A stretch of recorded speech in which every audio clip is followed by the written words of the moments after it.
Hello you, and happy Sunday morning. Welcome back to the stream.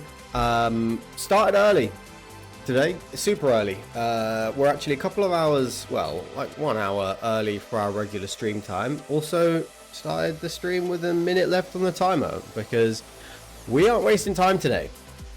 I'm going to cut straight to the chase. It is Arena Open Day. I did not get to play. I didn't have any time to play at all yesterday, so I have not even attempted the Arena Open, but it is Pioneer Masters sealed, and I need 7 wins before 3 losses in best of 1 to make it through to day 2, which technically is today. So I'll be running day 1 in the morning, trying to make it into day 2, and then day 2 I think is going to be later this evening. We have 2 hours and 17 minutes to make as many day 1 runs as we want to, which means we are going to get 2, maybe 3 runs depending on the kind of decks that we get. So we are going to jump straight into it and see if we can string together a pass to day 2, which then we can do this evening. If we don't do that, then maybe I'll take this evening off and chill and reflect on why. But let's switch over to Arena and let's jump in. Let's go for let's open our packs. What is this, a sleeve? Oh no, I didn't want to set that as my default sleeve. Oops. Okay, let's see what we open. I tend to tank quite a bit when I play sealed. Okay, Whip of Erebos, Dictate of Erebos, and Dragon Lord Silumgar are all very good. Tidebinder Mage is just fine. And Zergo and Pia are also very good. So I think, depending on whether our blue-black or our like red-X is better, this is, I think, a pretty good set of rares to open. Whip of Erebos is absolutely busted. It's really good with Dictate as well, and then Dragon Lord Silumgar is good top end. That's all really good top end for like a sweet Dimir control deck. We could also play like Splash the Dragon Lord and play like Sultai if we want to be mainly green-black. So let's see what our commons are looking like. It is bloody early, Maya. It is bloody early. Okay, so commons and uncommons. White. 2 Sajiri Shelter is nice. 2 Wingsteed Riders, pretty good.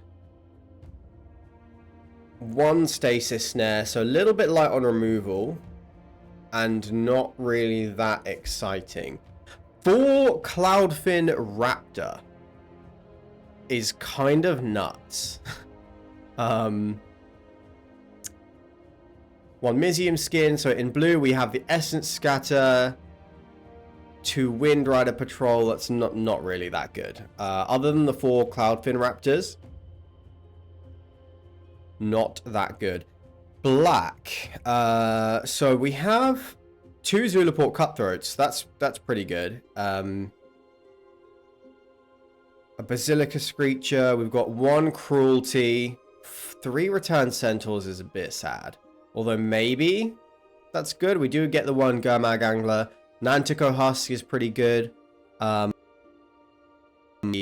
Whip and with the Dictate. So black looks okay. Red. So we have a Dragon Mantle. 2 Slide Runners is nice. Rimrock Knight is nice. Scytheclaw Raptor's pretty decent. Scarbclan Berserker's okay. Alright, red is looking okay, I think. Hero of Lena Tower's nice. 3 Savage Punch and a Clear Shot. So the removal in red and Colony Ambush. 1 Rhino. And actually, very, like, other than the Savage Punch and the Ambush and the Clear Shot, no other ways to target in green, but still removal is really good in green. almost feel like green is our best color.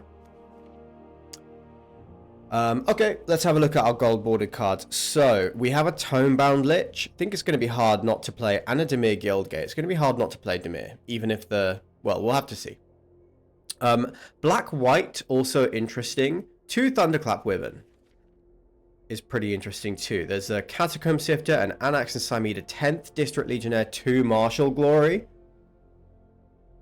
Very interesting. And a Bane of Balaged. Okay. So, let's take a look at what our red, white, and green looks like. Don't think it would be a Courier's Briefcase deck. We do have the 2 Pilgrim's Eye, and the briefcase is fixing. So let's put that in.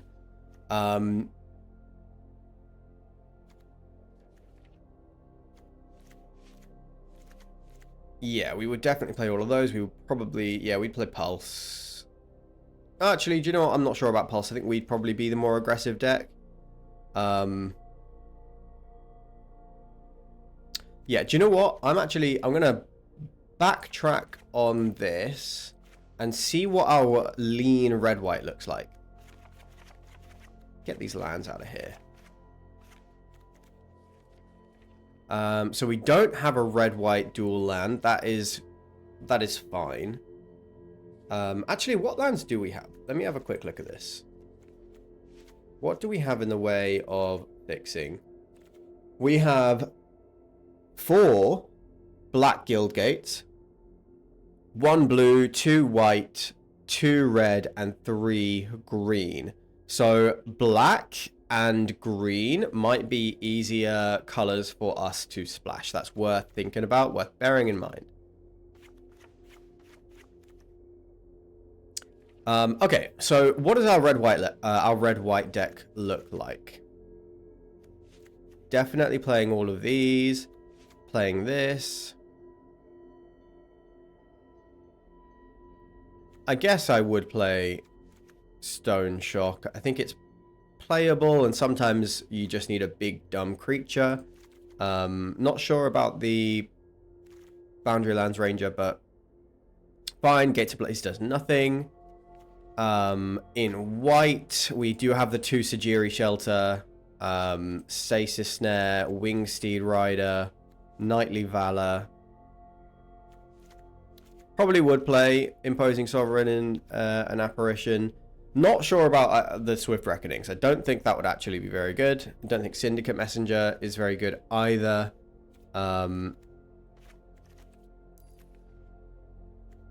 So this is 23 cards and 1 DFC.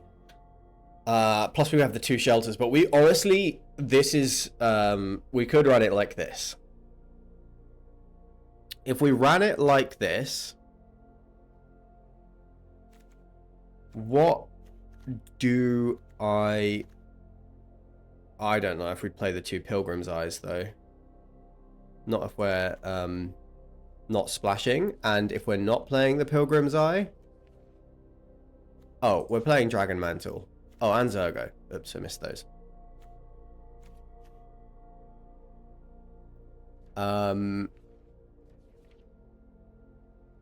We do have... We could maybe splash green, especially if we do have the 2 Pilgrim's Eyes. But let's have a look at what this deck looks like. So we have... I'm going to do what I usually like to do. Pull out our removal.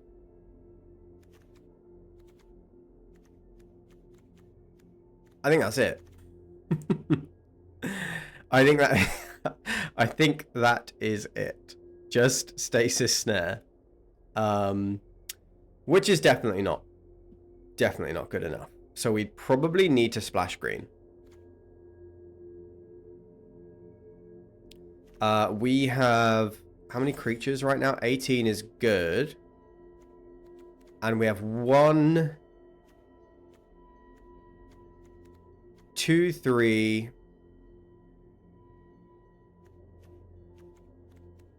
4 ways to target our creatures right now. Plus, we have quite a few creatures that are great to target. So I would want more removal, and I would want more ways to target my creatures. So I would probably end up doing... I'd probably put in the Savage Punch Clear Shot. I think I would play the Hero of Lena Tower. And the Rhino would be too good not to play. It'd probably be something like this. Yeah, what lands have we got in Naya? We have 1 Gruul Guildgate, 1 Selesnya Guildgate. It's possible that we would play Selesnya Charm. Not sure if I'd play the Briefcase just for fixing. I mean, it's a 2-mana 1/1 that fixes. That's better than Pilgrim's Eye.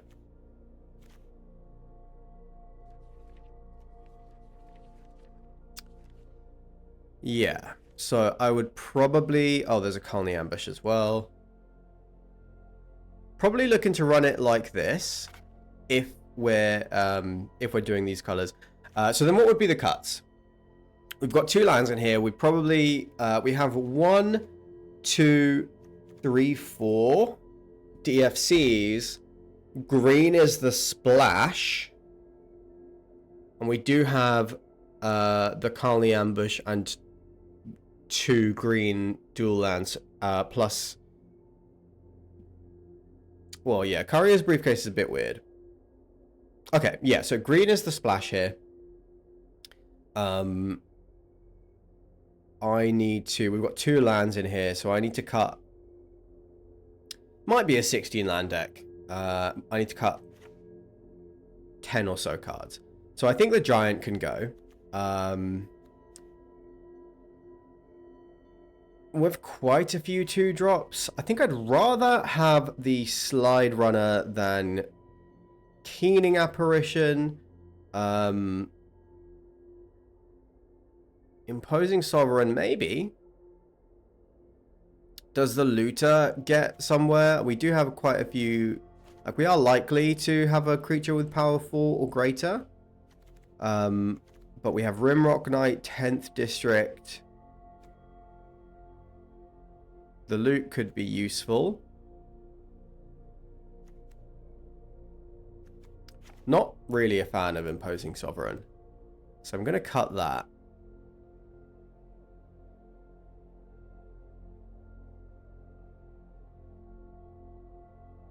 Zergo. Yeah, Zergo's fine. So now our removal looks like this. So all of our removal is in green. Almost. Like green-white is our removal. But it's not bad. It's honestly, it's not so bad. This deck really does want to be aggressive though. I would love to not have to run. I wonder whether the colorless fixing is better than the Briefcase. All these double red pips. The double pip cards are going to be difficult, huh? But I think Rhino's going to be really good. Oh, yeah, so is Pia and Kieran.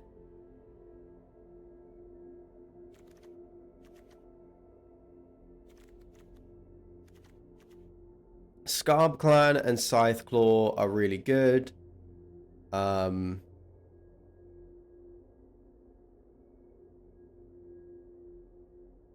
It is possible that I would cut the Briefcase, cut 1 Pilgrim's Eye, because then we do technically have like 4 green sources. We'll put a Forest in. And we have the Colony Ambush. Hero of Lena Tower is better when you like play it later in the game anyway, so that's fine. Boundary Lands Ranger does help you dig kind of for free, but I think I'd rather have a Slide Runner. I don't know, actually. The trample that this thing has is pretty nice.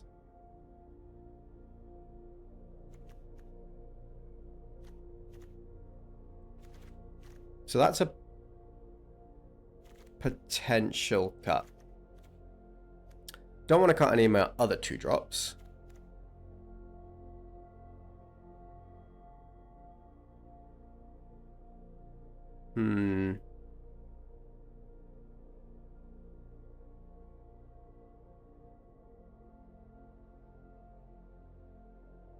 Okay. It's possible that the deck is a little bit better if I just cut these green creatures and really try and keep green more of a splash. But these green creatures are a lot better than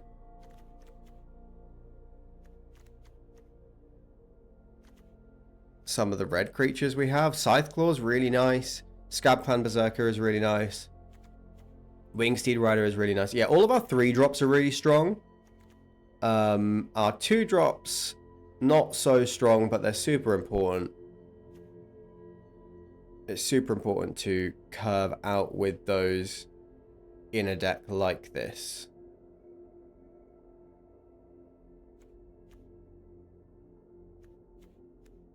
Capping out at 5 is nice. Like Akun Warrior, I guess, is nice if we flood.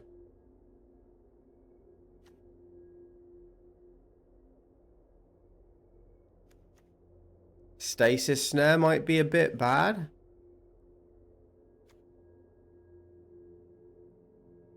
But the 3 Savage Punches are pretty nuts.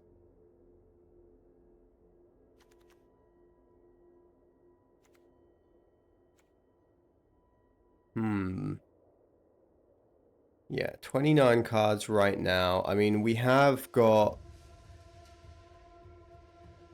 The 2 Sajiri Shelters are too important.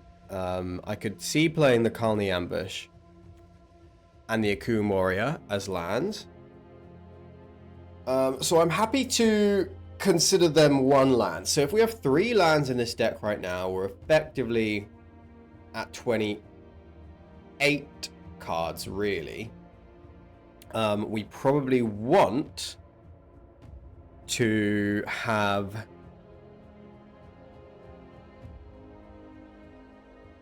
We probably want 16 lands. I think we can get away with 16 lands.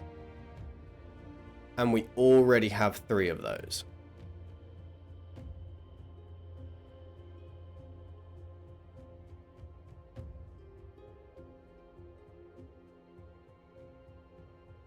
But that does mean we need to cut...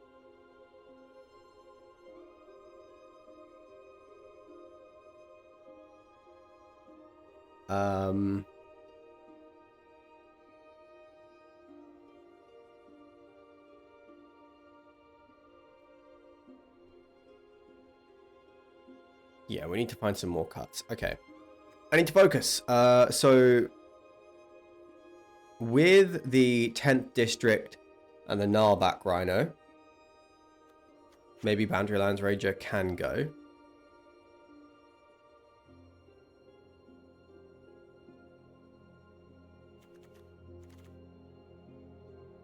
I'm really thinking the deck might just be better if I cut the Rhino and the Hero.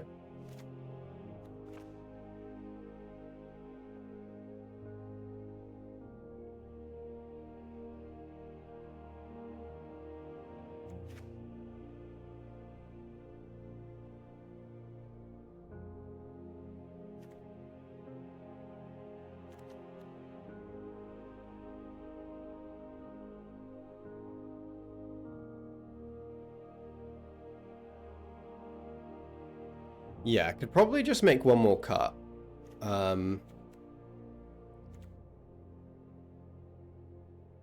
Selesnya Charm is just so versatile. I kind of want to see if I can cut one of the double pip cards, but I don't think it's going to be any of the green. Sorry, any of the red or white.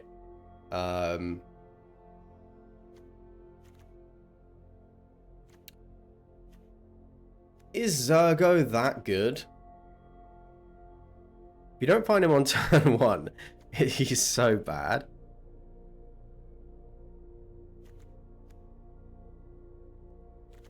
Dragon Mantle is a lot worse in a 3-color deck, but so yeah, we really want to keep green as just the removal splash. Can I afford to cut Pilgrim's Eye? Maybe I can. Yeah, maybe. So we could run it like this. We could run it like this and add 1 forest, 6 mountains, 6 plains. That is a possibility.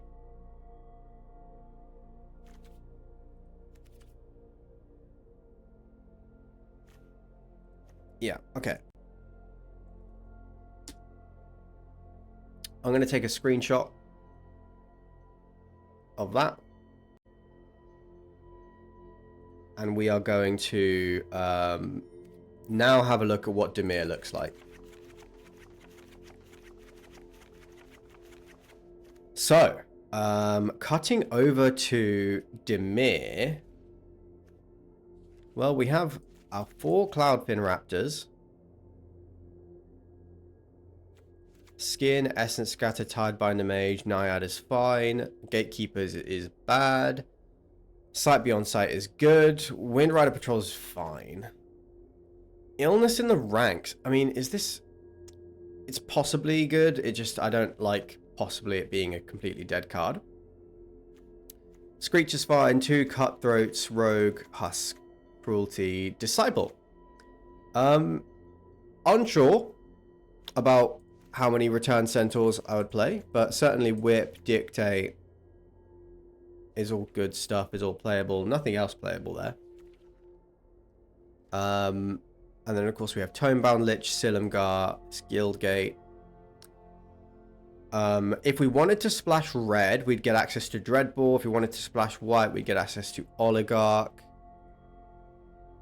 If we wanted to splash green, we get access to Catacomb Sifter.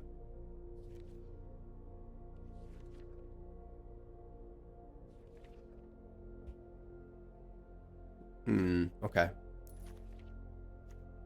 So let's have a look at this. So in this pile of cards, we have 20 creatures, maybe Cloudfin Raptor. Well, actually, this one triggers Cloudfin Raptor. These Cutthroats don't. Yeah, maybe this is a Cloudfin Raptor deck. What's our Devotion to Black looking like? Actually pretty good. 4 mana, 1/3, they discard a card.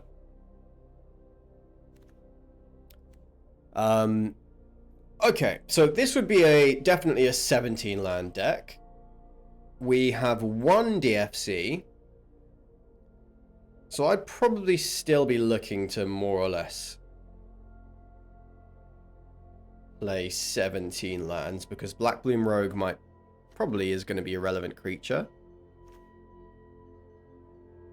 So we have our 1 land, which means I need to cut this down to 24 cards. So there's really only 3 cuts that need to be made.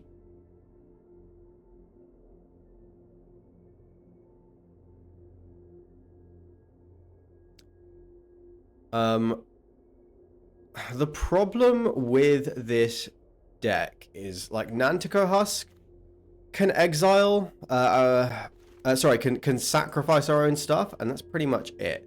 In the way of interaction, it's kind of just like this. It's these 2, and that's all we have. We don't really need Mizium Skin, especially because we can get back Dragon Lord Silumgar. So yeah, there's not really enough removal to play a control deck. There's no way to recur our spells. Removal is best in green, but in this deck, that's probably not as good. I think the Naya deck is looking better, which is a real shame because we wouldn't be playing our Silumgar or our Dictate.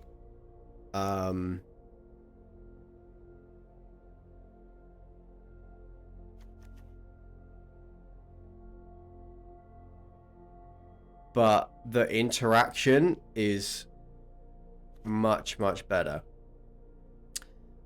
Is there a world where we splash green?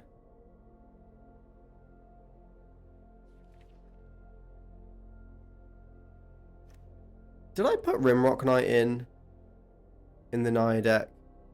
Oh, I think the Naya deck's better. I'm kind of gutted because there's obviously like there's some really good cards here. Whip of Erebos is busted. Dragon Lord Silumgar is busted. Dictate of Erebos is really strong.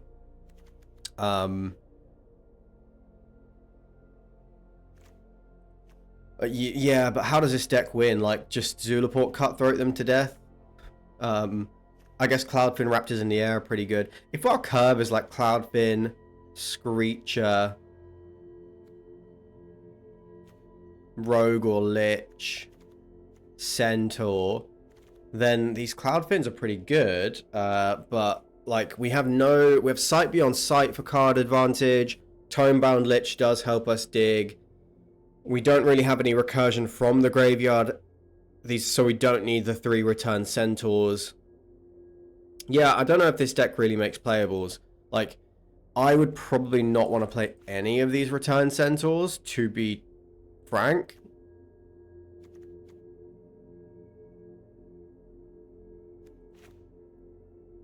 And I don't think 4 Cloudfin Raptors would be correct, so then we're not even at playables.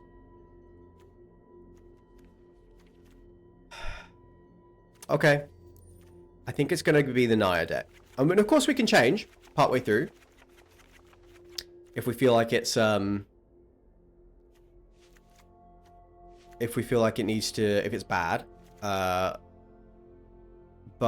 I think that the Naya deck feels stronger.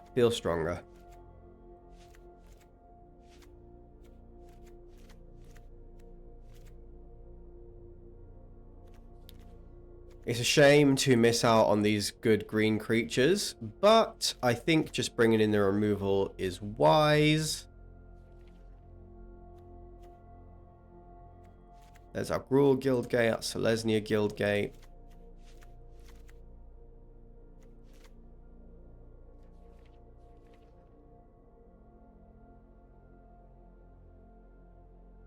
I think that's it.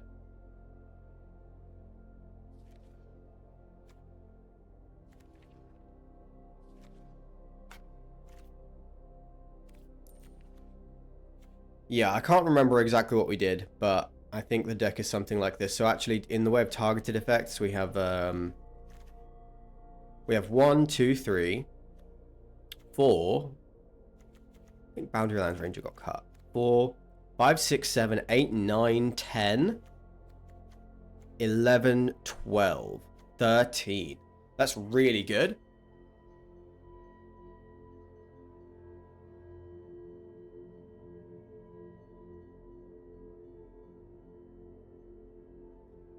Oh, am I supposed to play the Rhino?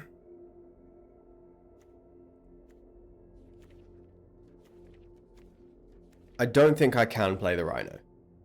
But I can see playing a Hero of Lena Tower.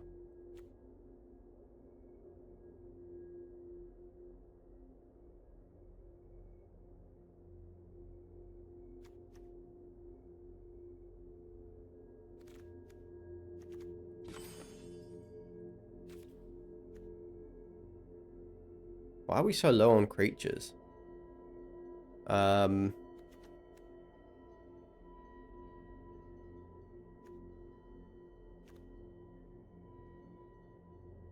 Yeah, we're actually like... We only have 12 creatures? Wait, where's Zergo? I've missed some cards out. There's Zergo.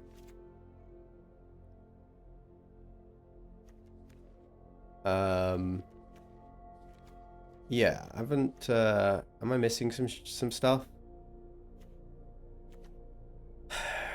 Pulse is too slow. Pulse isn't what this deck wants to do.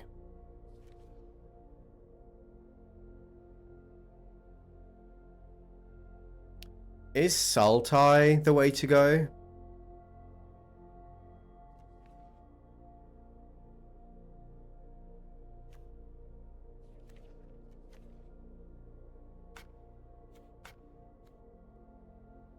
If I were to play Sultai, we have the Golgari Guildgate. And the Dimir Guildgate. And then we could play probably like Rhino, Pulse.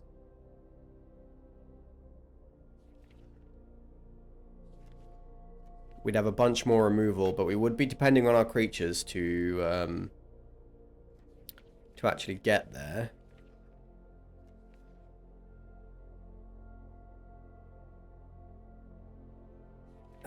No, I think this is it. I think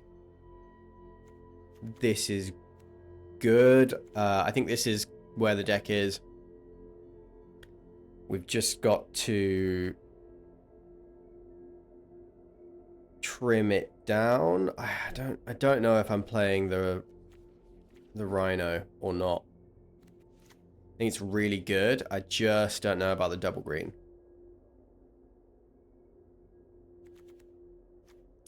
Yeah, I think it makes the mana too awkward. Okay, let me add my lands. So with this, we're probably running like a forest, 6 of these, 6 of these.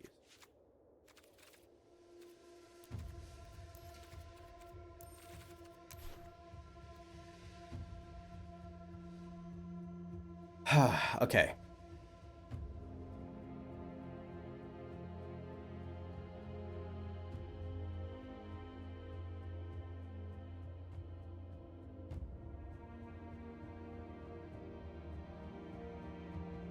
Hero of Linear Tower is a good mana sink. I don't think we want to sink mana into it.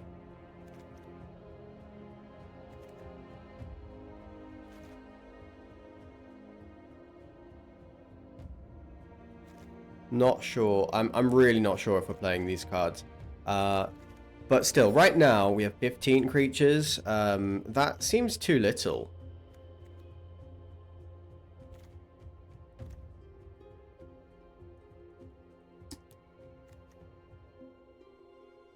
Why do we have so many non-creature spells? I mean, Knightly Valor is a creature.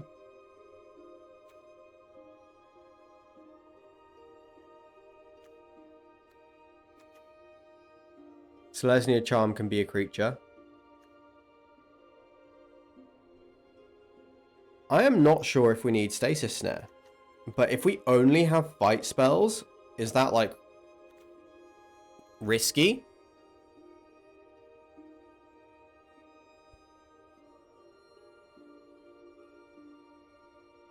I like the idea. Well, we need double white anyway for the Wingsteed Riders. We need double red. We can't require double green as well. It can't be done. It's putting way too much pressure on our mana base.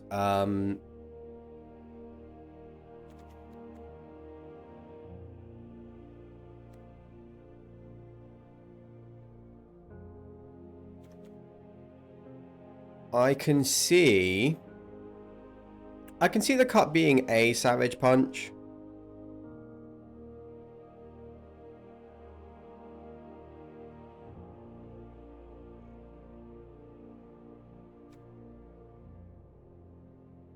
Can see the cut being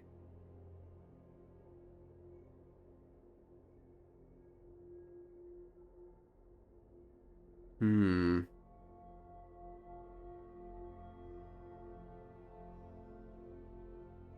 I'm not really that excited about Zergo. It's just, I guess it's a good aggressive creature though. I think this Boundary Lands Ranger can probably go. So I believe this is the deck. We have effectively 14 creatures. There's 15 lands in there right now. Is that right? 12, 13, 14, 15. That's not enough. We do need another one.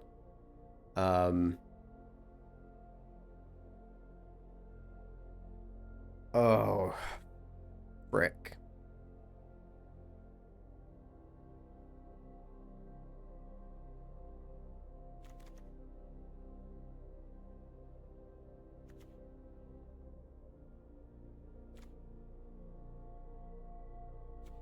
What would I cut? The Selesnya Charm or the Savage Punch? Right now we have 4 forests. We have 7 white sources. We need more. Got the 2 Sajiri shelters, but really want those available as spells. We have 7 red sources.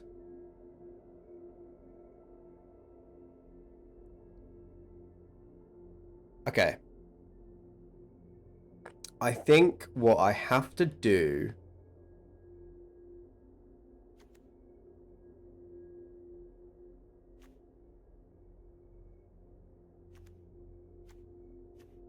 is trim some Savage Punches and add more land.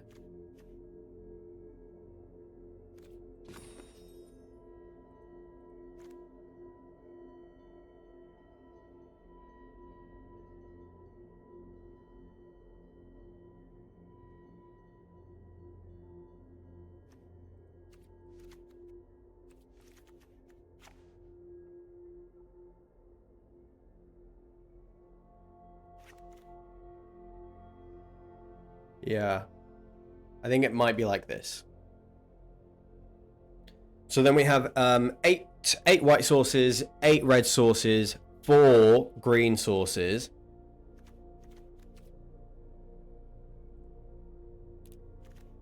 Our green sources, our removal. Yeah, it's a shame not getting any like wild slash or anything. But our removal looks like this. So we need 1 green to enable 3 of our spells, because Colony Ambush can be played as a land if necessary. Oh, I don't love the tap lands.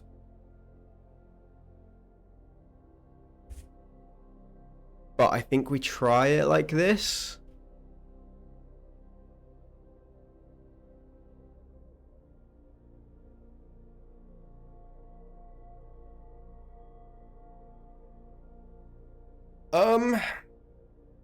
Yeah, I think we try it like this, because we have effectively, like, Akun Warrior coming down as a land is fine. But we do need double red, we do need double white.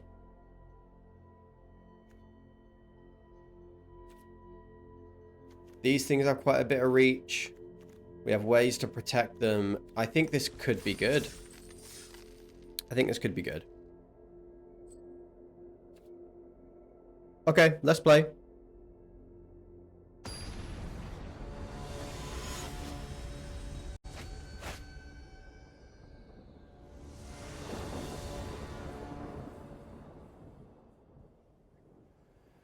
Unkeepable hand. On the draw. Really putting everything on this Wingsteed Rider.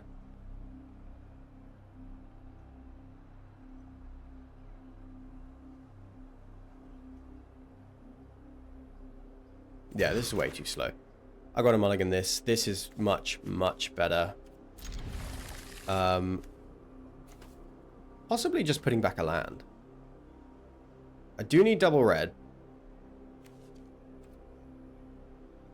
but whatever, we'll just have to get there.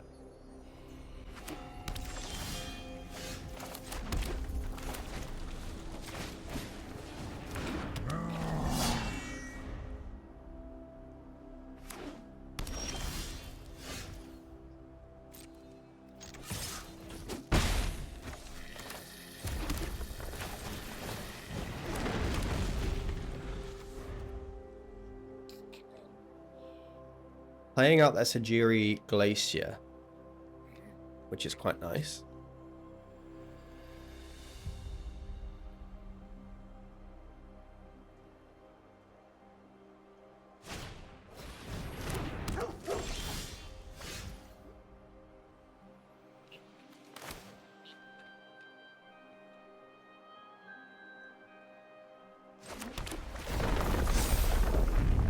Am I just deploying Annex and Cymede here? They went first, right? So they missed a land drop.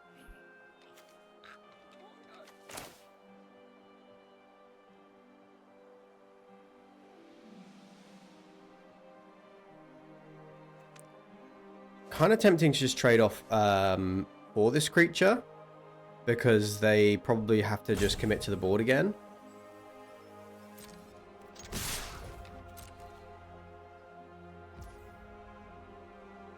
Okay. Yeah. If they answer Annex and Cymede, we still are putting out a lot of damage. Okay, love to see Dragon Mantle, love to see them looking for a land, and it's a tapped land. Yeah, okay. Okay. Alright. That is one win secured. One win secured. Yeah, the deck really needs to curve out.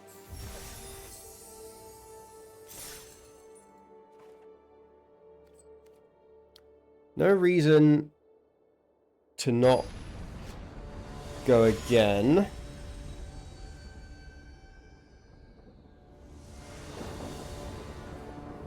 Good land. It's a good hand. Yeah, it's a good hand.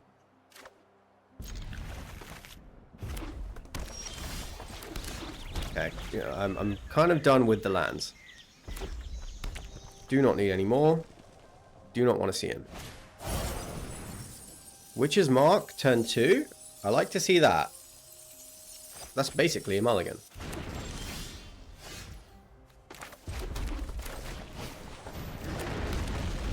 Stasis Snare is pretty nice.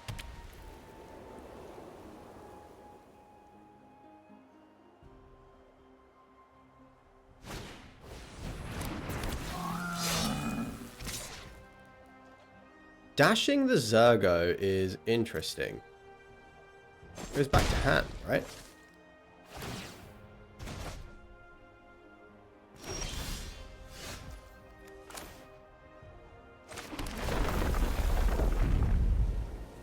Okay, so they have a Wild Slash for sure. So I'm going to slow roll the 10th District Legionnaire until it outsizes the Wild Slash. And we're still holding Stasis Snare, so this is pretty nice.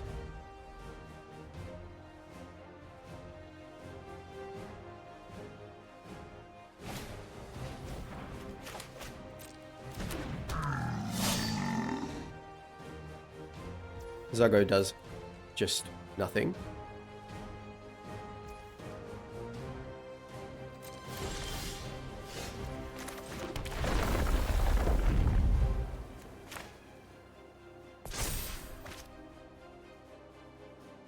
So I actually need another red to be able to beat the Wild Slash. So let's just attack. Try and get them to use the Wild Slash on the McKinley Slide Runner.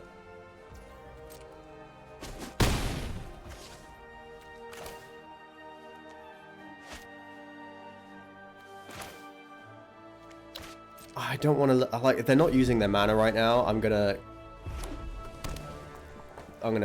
slow roll it. I'm such a bad aggro player. Like, this isn't how you're supposed to play aggro.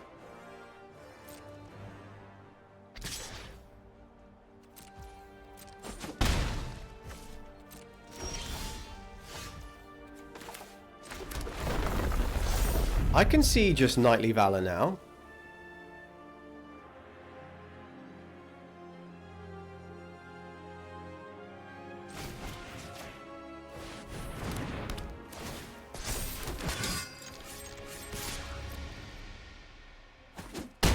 Because now this is out of wild / range, and the Slide Runner is... we have plenty of land drops for it.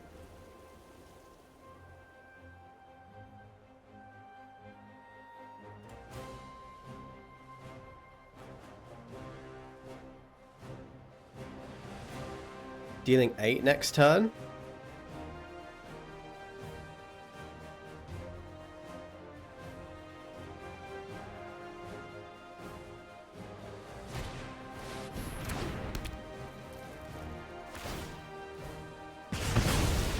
Okay, sweet. No blocks. Pia and Kieran uncastable.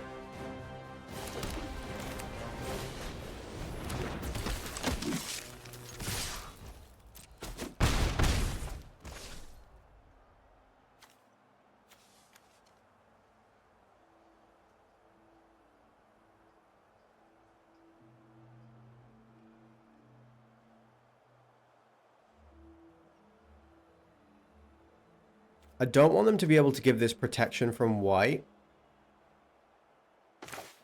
So I'm going to Stasis Snare it now so it can't just remove my 10th District Legionnaire.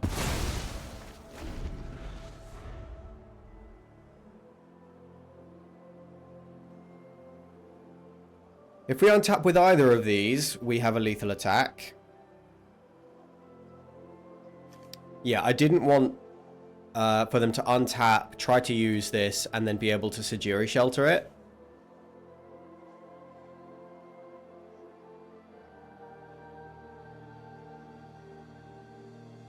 All these planes be screwing us.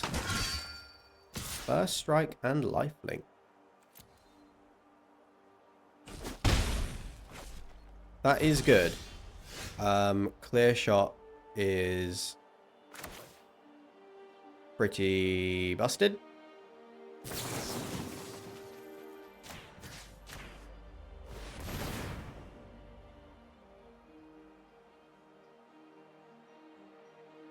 Great draw.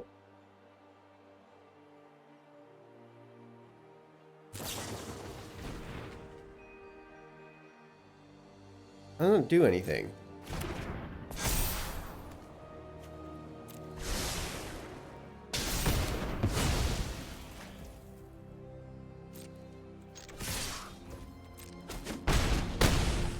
Okay. Based on how the last couple of games have gone, it is very tempting to cut some land and put some more spells in.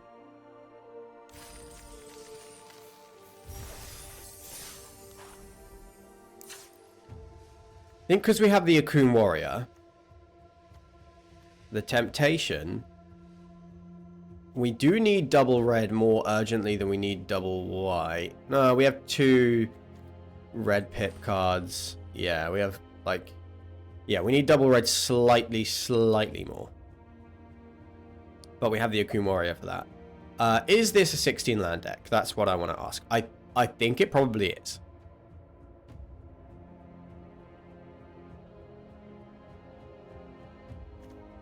I think it probably is.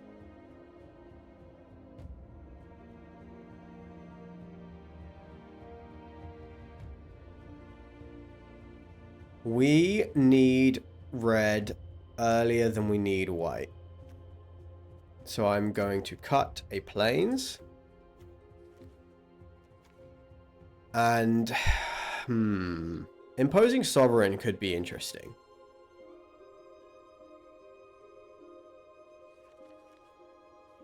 But is Boundary Lands Ranger just better?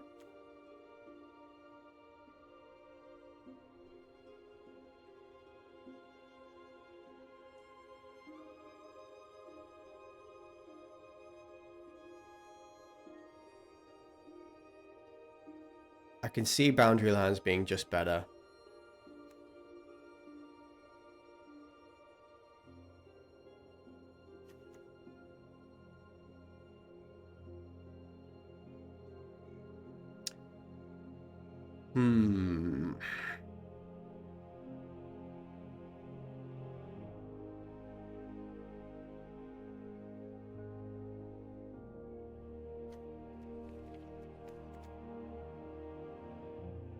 Imposing Sovereign. 2-1, their creatures enter tap. I've not tried this card, so I'm nervous about playing it. Plus, since we just cut that plains, I think I want the Boundary Lands Ranger. Because I think this, like, it can fix awkward draws. Anyway, we're 2 for 0. Oh, let's see if we can get there. It'd be really nice if this was just a one and done. I don't think that's very likely. I think the deck's okay. Pretty strong. Good land. Let's see, we have what, turn 1 Zergo, and then it's a little slow. But yeah, this is a keep.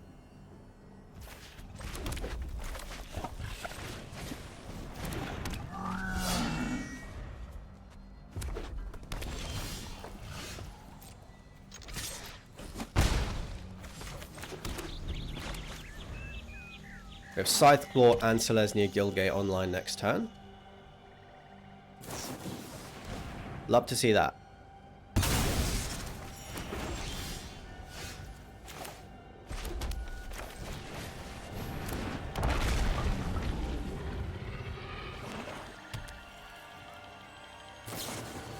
More removal. Okay. They will run out eventually.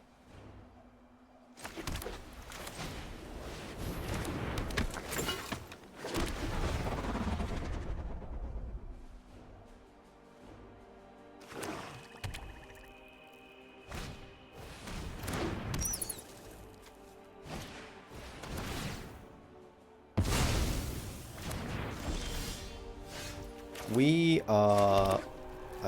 this is not a great place to be.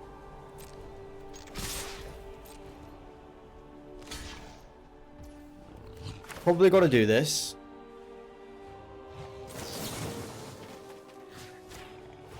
Because this is the only pressure we have right now.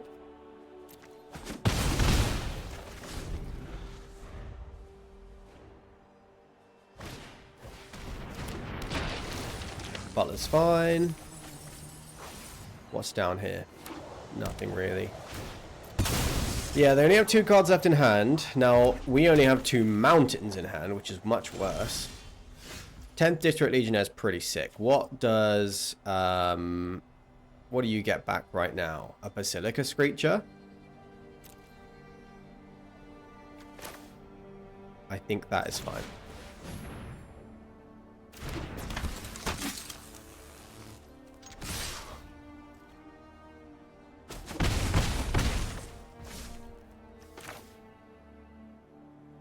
Might keep these possibly to discard. We only need 5. What, 5 is the most expensive card in our deck, barring the Akoum Warrior. Okay, Shelter is sick.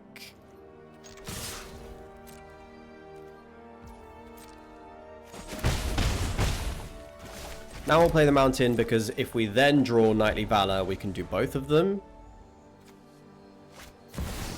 Keranos, God of Storms.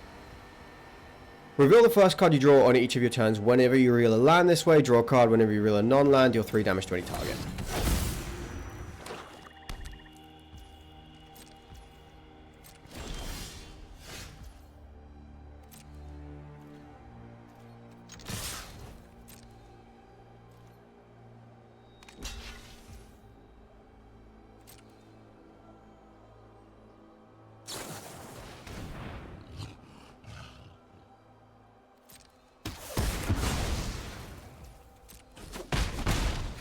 Flooding out pretty hard.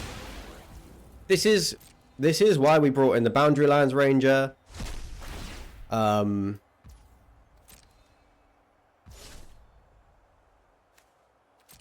Yeah, that's just, that's a shame. So they found a life bane zombie.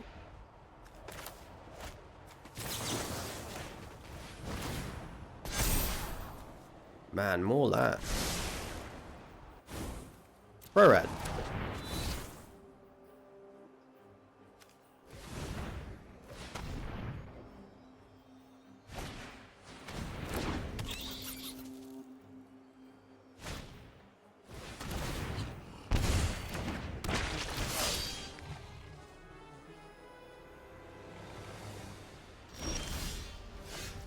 Stasis snare.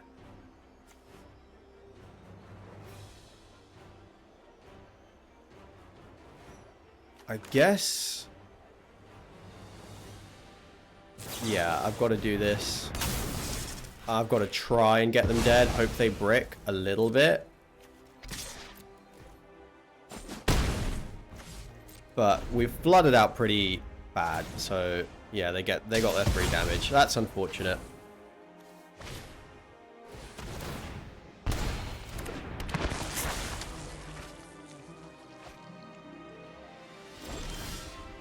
And that's more land off the top for us. Gross. That's 6, 7, 8, 9 lands. 9 lands and 16 cards for our aggro deck.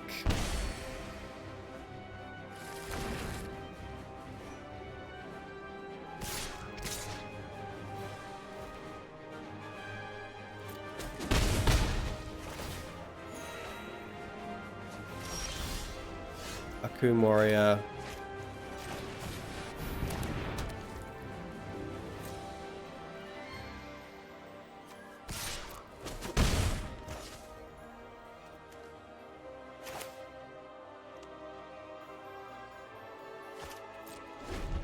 So what we would need is yeah, I really don't know. I don't know what would get us out of this. I don't think we really have anything. I think maybe a removal spell and then an attack with the Akun Warrior and that they brick for a while.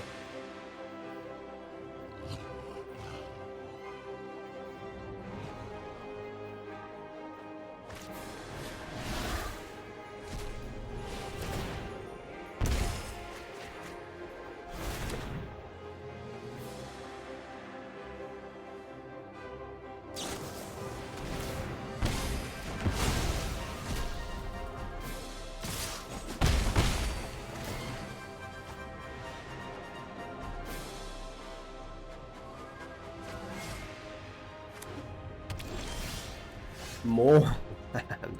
Okay. That's enough. Let's move on to the next game. Do I want to... Oh, I think I kind of do want to trim a land. To be honest, like, this deck has 4 and 5 mana plays, but it pretty much caps out at 3. I should be playing less land. So we have 16 lands right now, plus the DFCs. I'm going to trim another mountain and put in another spell. It could be Imposing Sovereign.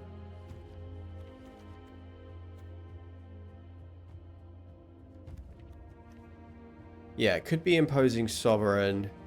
It could be the Hero of Lena Tower. I think Sovereign's fine, to be honest. Keening Apparition is interesting too, but let's go with Sovereign. Let's try it out.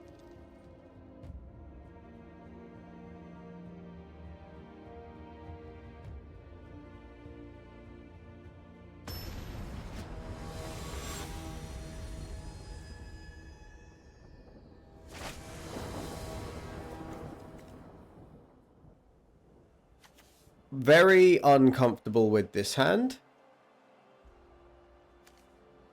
It is basically a mulligan because we're not getting to Wingsteed Rider, and even if we did, it's not good. This is also a very bad hand. On the draw, can't keep it. So this is a keep. 10th District and Dragon Mantle are going to have to get us there. Very, very gross.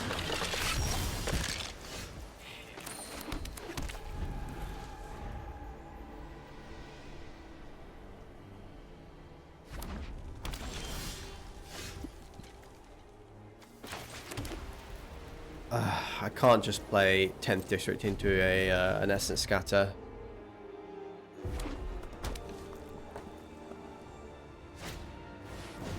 Okay.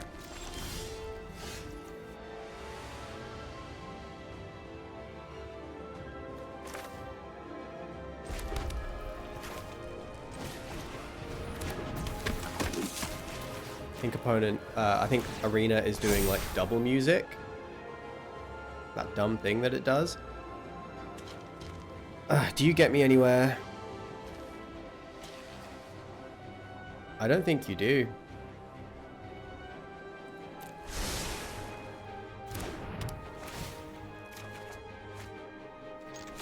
I think what I need is land to cast the spells that I do have in my hand and protect this district, this Legionnaire.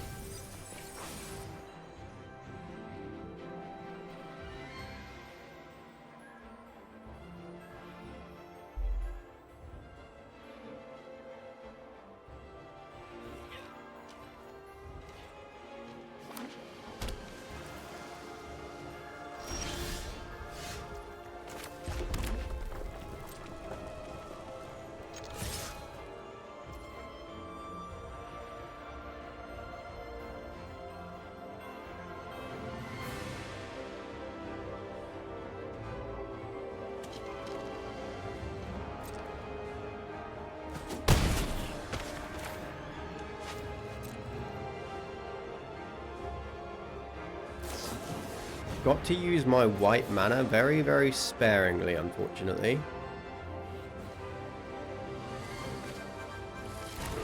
But I might just be making a 2/2.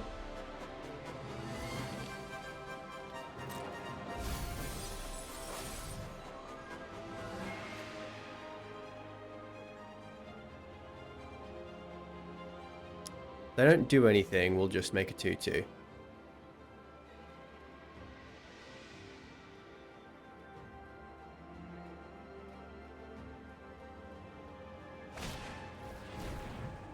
Crone Crusader.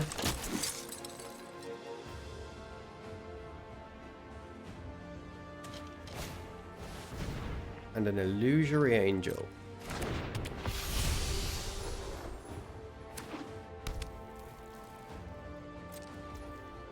So do I want the 2/2 here?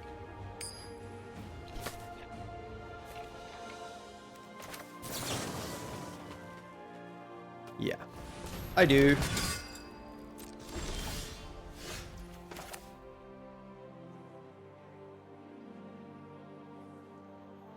Really struggling with the mana. So unfortunate.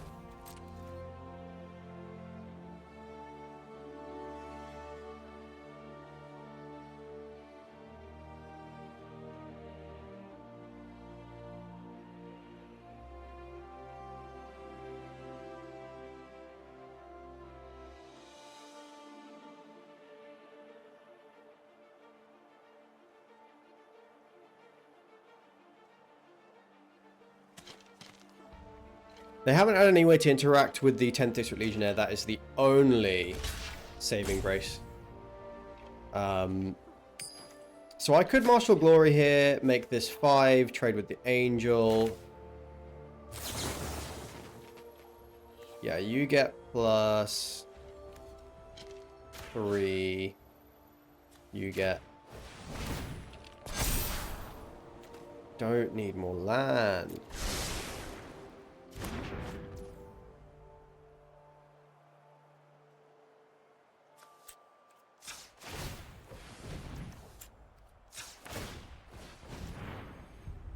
I kind of think the Crone Crusader is more important to get rid of than the Angel. Oh, we're getting both though. Missed out on a point of damage. But we do still have lethal next turn if they don't have anything.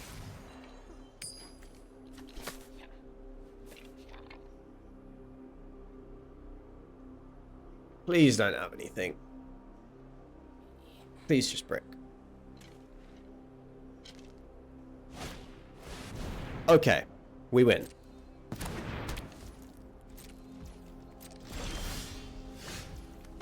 We win because... Oh, hold on. If I give you pro red, this actually falls off.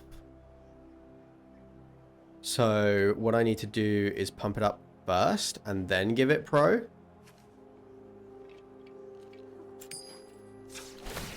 Weird, but correct, I think.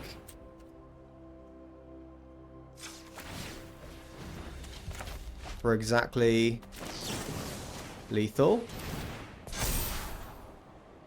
Bit late for you, Slide Runner. The Dragon Mantle falls off. We get exactly. Okay, we took it down on a multi-5.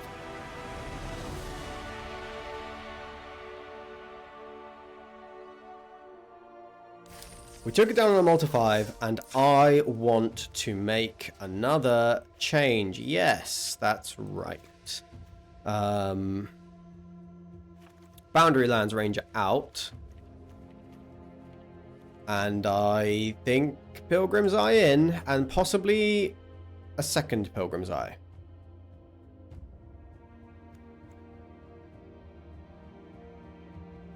Because they're not irrelevant. Like, if we draw P and Kieran.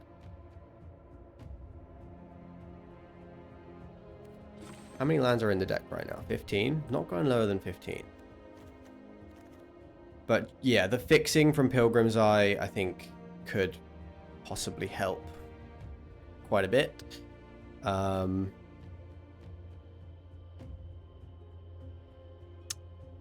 Okay.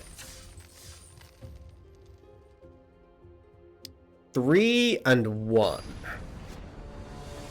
Oh, we've got to get 4 wins before we get 2 losses. Still an uphill battle.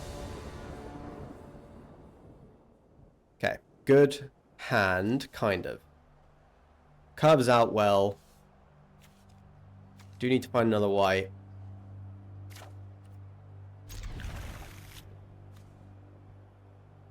But Slide Runner can... is good in these early stages, and then maybe that gives us a bit of time to find our white. If we don't find white, then we're going to be really struggling. Easy peasy, we found it.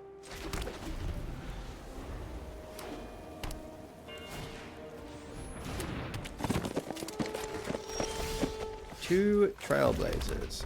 All right, understood.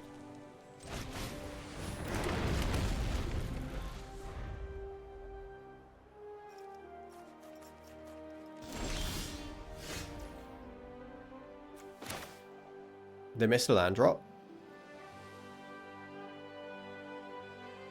They're missing land drops. See what we can draw out of them. Okay. I'm tempted to just deploy my Wingsteed Rider. But we have nothing to target it with right now, so let's just go and get a green. Yeah, I'm actually in for that.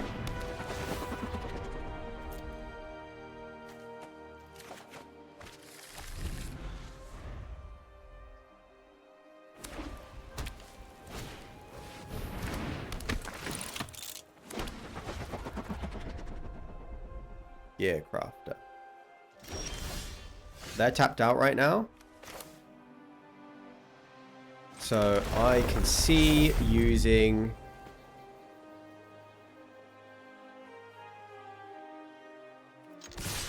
Yeah.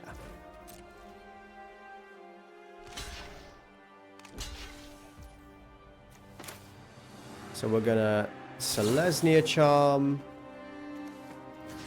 We're gonna trample through one of these Trailblazers because they are causing us problems and they do grow. Get the Legionnaire out. We can Stasis Snare the next one.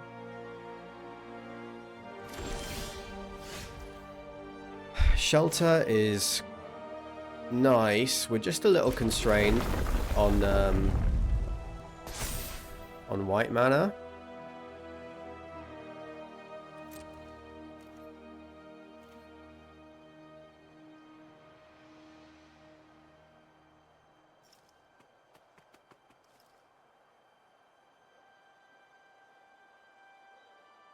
Yeah, I think I can do this. Because I have this Wingsteed Rider in the back.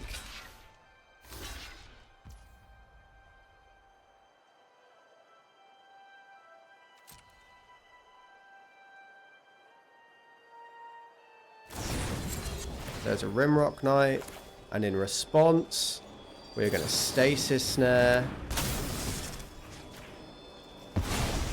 And they lose their Rimrock Knight as well.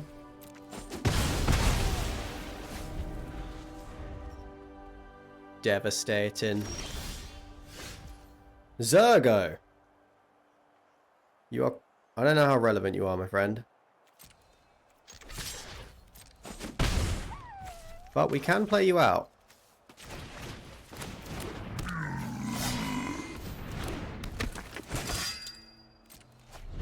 Holding the land to possibly discard later.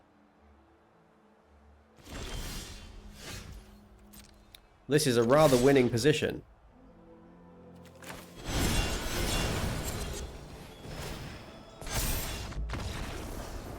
Okay. Okay, we're doing well. We are getting somewhere. Yeah, a little bit lucky there. Finding that second white, but we're 4-1. We can do this. And we have time to lose 2 games and enter again.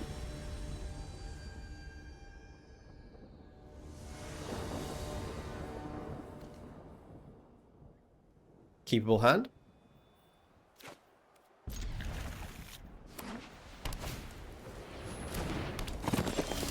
Well, Trailblazer can punch through that, so that is something at least.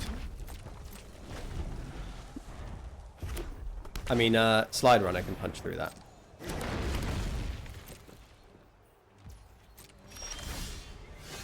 They're probably thinking I have a Wild Slash.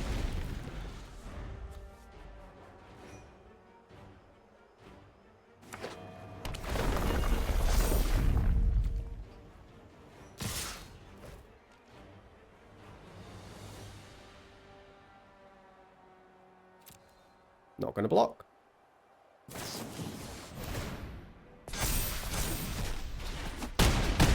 They're going to get their 6 in. I am going to take the chance to...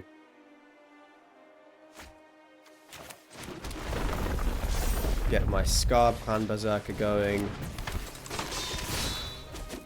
Deal 5 back. They do have the initiative, because they're on the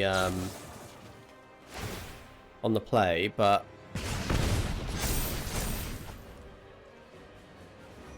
we're doing okay. Scarpan can put on a fair bit of pressure. I'm down to 7. Shelter that we cannot cast. I think that's got to go down as tap land, unfortunately.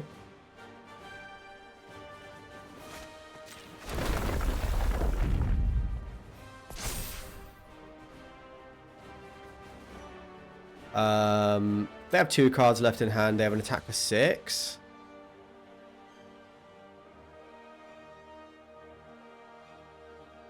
If they have a single pump spell or targeted effect, I would be losing.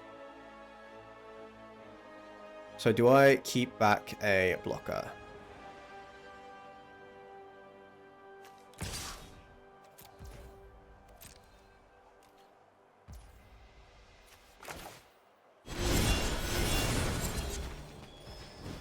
I think I do.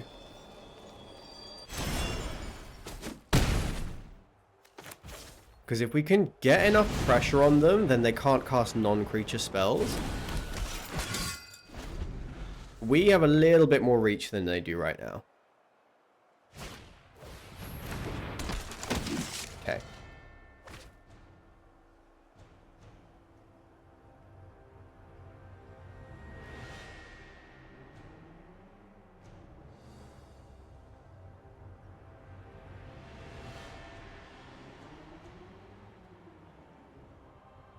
Nightly Valley gives +2/+2.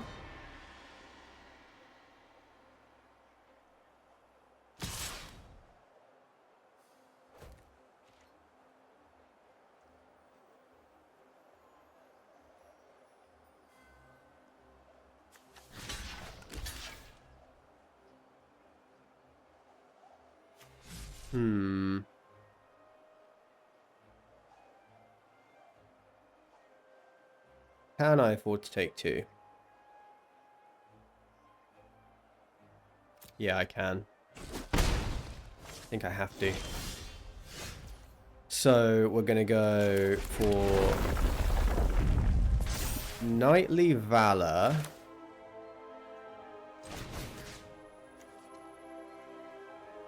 On the Slide Runner.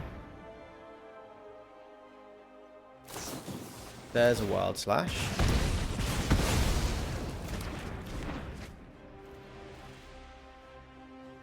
But now they have a lethal attack. Oh, I should have taken the 2 last turn. I guess I wasn't playing around the removal, but they have another removal spell anyway. Okay. Oh, okay. Alright, hard mode. Yeah, you know, we did a similar type of thing, but they were on the play. If we were on the play, we would easily have won that game. 4-2. Okay. Alright, let's go. Let's go. And then we'll jump into another one if we crash out. We have a little bit of time. Good land, but no creatures. I guess we have the Imposing Sovereign. Yeah, okay, you'll just have to get there. A lot of pressure on the Sovereign here.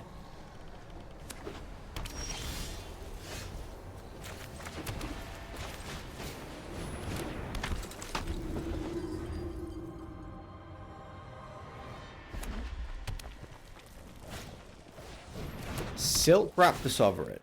It's like they know I have no other creatures in hand. Pilgrim's Eye is an acceptable draw. I think I've got to go get a white. Yeah, get a plains.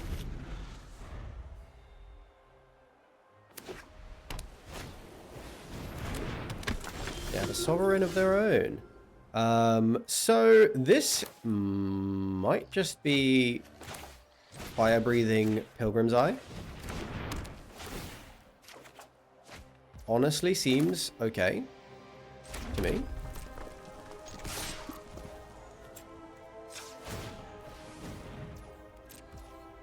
We'll protect it.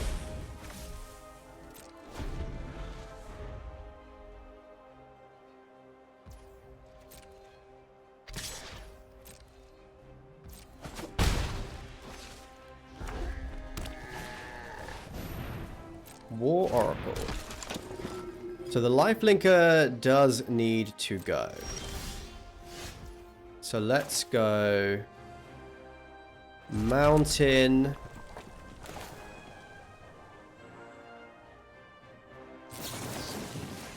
Clear shot.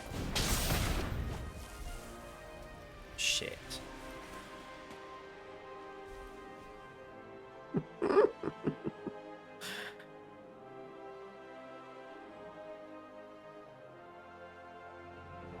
Well, that's not good.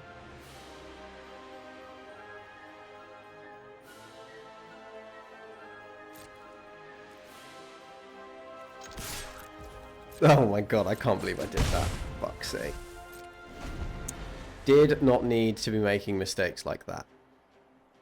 We could have removed it if I'd just fire-breathinged. Or if I wasn't such a retard. Oh, yeah, that was... Oh, that was bad.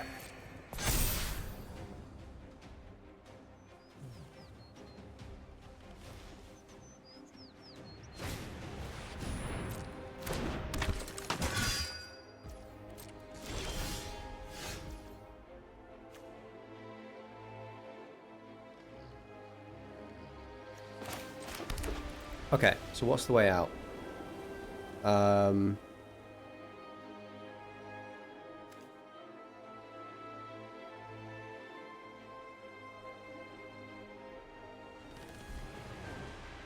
1, 2, 3. Can't fight this thing now.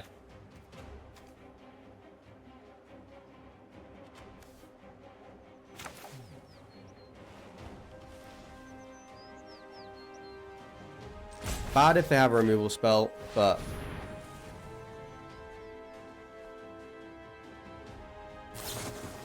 yeah, there it is.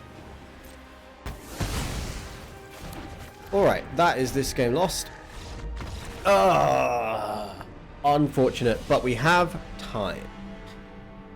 Do not worry, folks. We do have time for another, to crack another seal. We only have time for one more. This is the worst possible result, by the way. I just want to point that out. 4 wins and 3 losses is the most amount of time you can spend on this thing without getting anything back.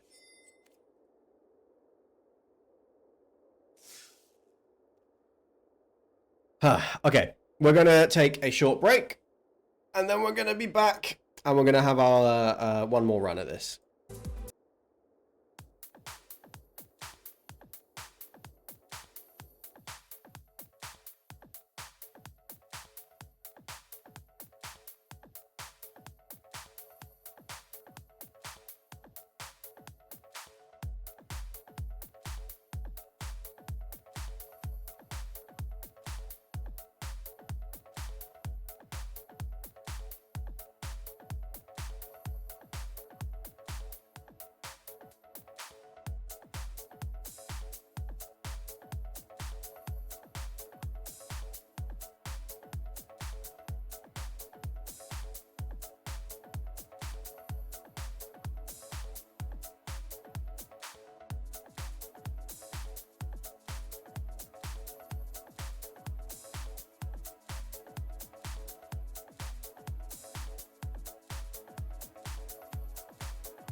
Sorry guys, I forgot to unmute.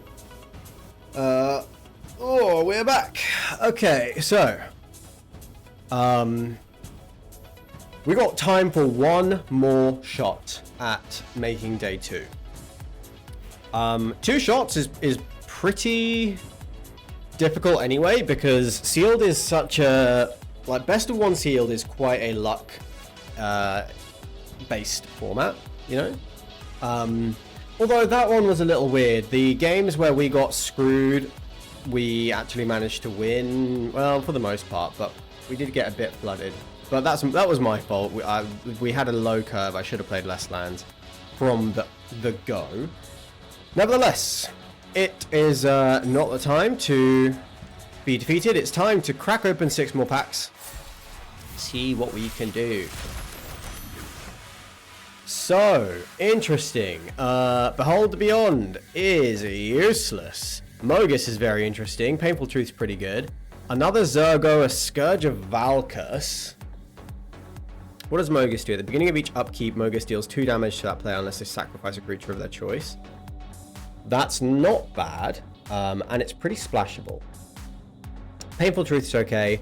Sylvan Primordial is pretty sick, as is Shamanic Revelation is pretty good too, but I would not I can see Jund, but let's see what we got. Let's have a look at our commons and uncommons and see what we have got. So 1 Shelter, 2 Knightly Valor. There's an Archway Angel in here. White looks pretty mid. Blue, we have Essence Scatter, Archaeomancer is interesting, Scatter to the Winds as well. Not bad. There's a Treasure Cruise, that's not bad. In black, we do have a Stab Wound,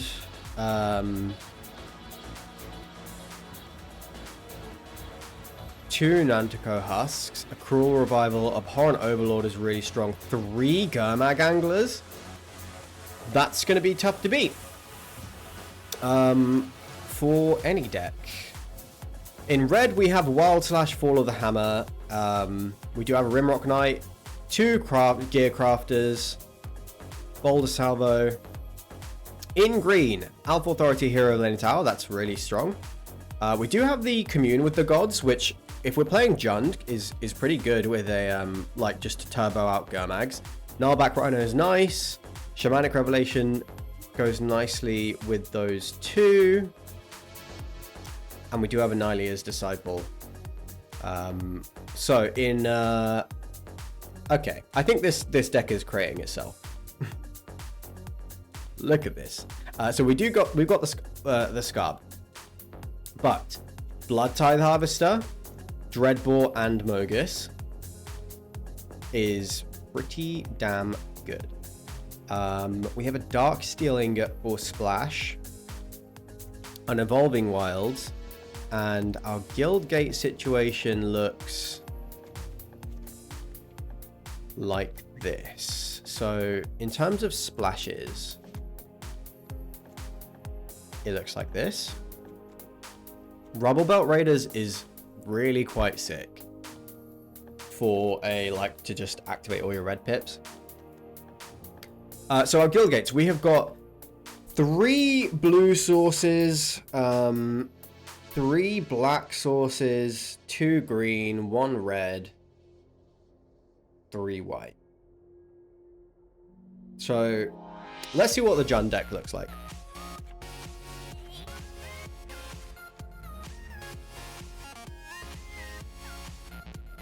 Our land's not so good.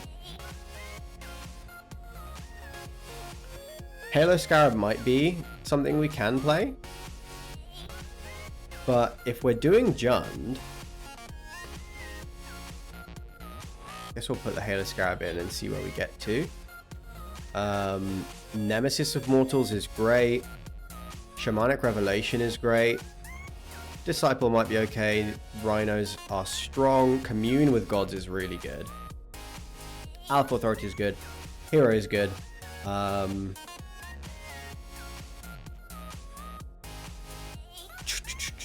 Jund.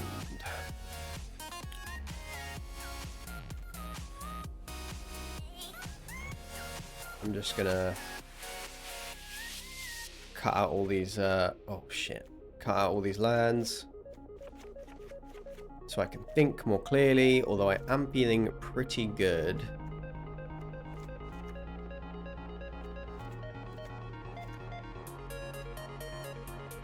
Five mana 4/4, loads of good, like it's really good for devotion. It has fire breathing. I don't think Scourge of Valkus is that good, but let's put it in. Let's just put in all of our playable cards.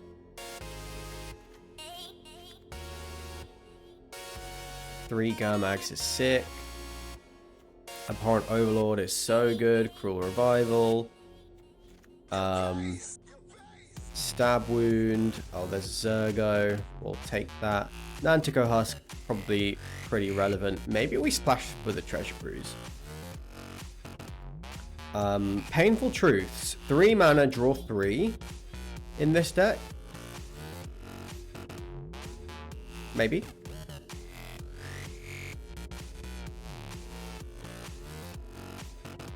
Scrivener, Screecher.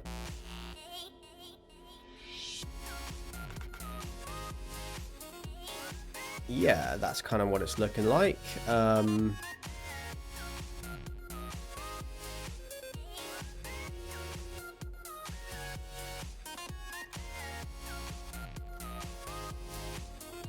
Okay.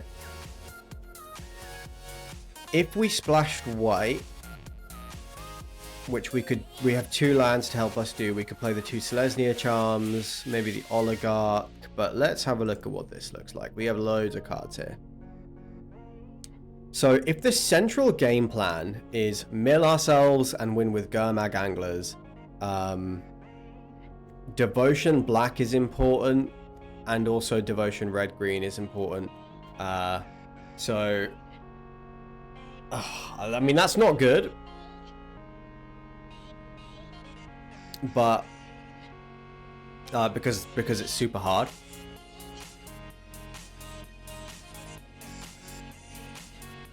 I don't think we're really well, what does our removal look like? Let's separate that out first. Fall of the Hammer, Bloodtithe Harvester, Dreadball,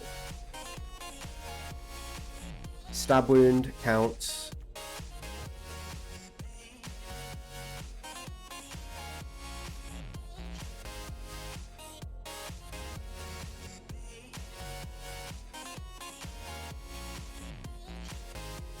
So, Devotion Black might be the way to build our deck.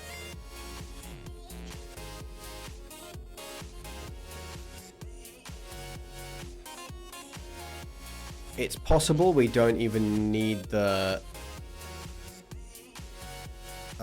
green, although I do think it's worth playing. No DFCs, right? Oh, we have 2 black DFCs. Yeah, the fixing is the concern. The fixing for green, but we can play Rubble Belt Raiders. I just don't know if these double pipped green cards are going to make it. If I cut the green,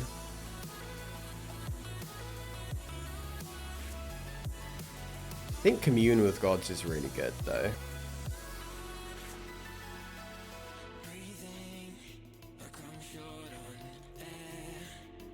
We have Halo Scarab, Darksteel Ingot. So we have the green splash. We do have a green splash.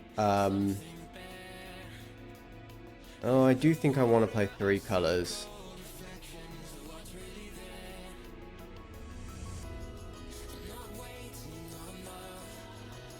So, black Devotion is key, because that turns on both Mogis and Abhorrent Overlord. So, like, cheap black creatures where we're not really looking to cut.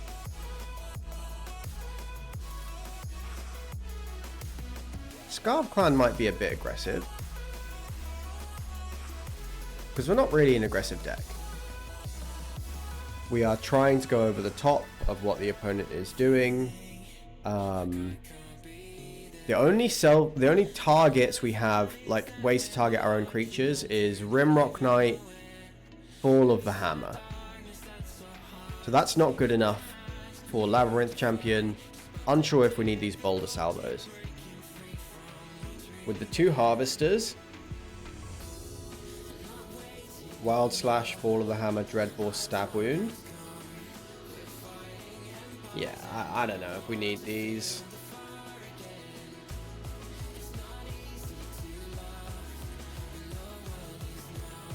Rubble Belt Raiders does give us a lot of red pips, but it's not really that good in this deck.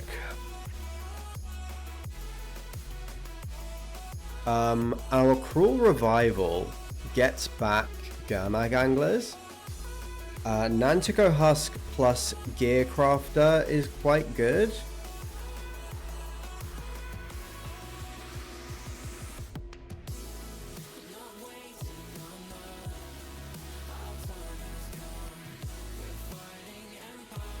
Humble Defector.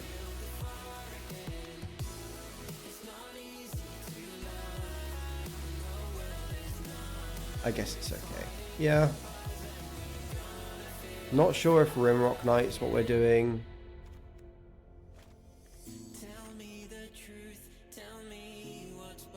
Finds a creature or enchantment. Yeah, so the Commune with the Gods can help us fill our graveyards for Gurmag Anglers.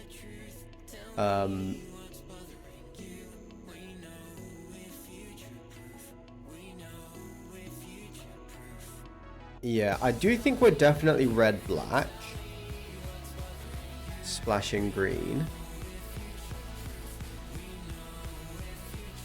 Dragmangler and Catacomb Sifter are pretty good cards.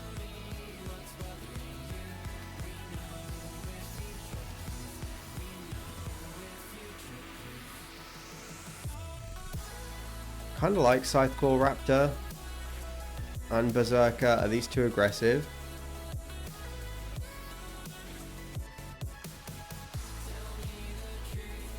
Yeah, do you know what? Let me keep it lean and look at how this looks if I go like all in on control.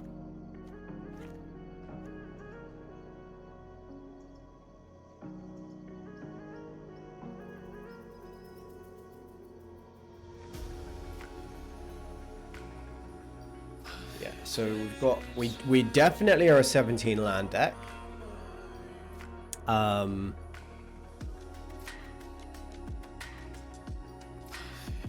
So I need to cut 4 more cards from this list.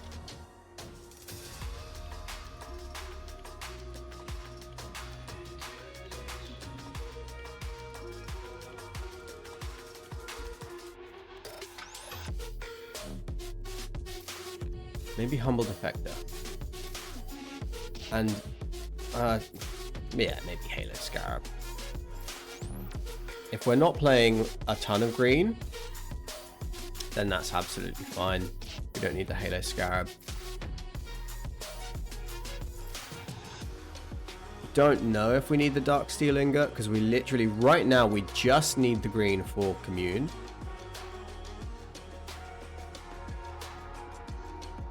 It does fuel our graveyard and find our like Mogis and our Abhorrent Overlord, and it finds our removal spells because it finds Blood Tithe Harvesters.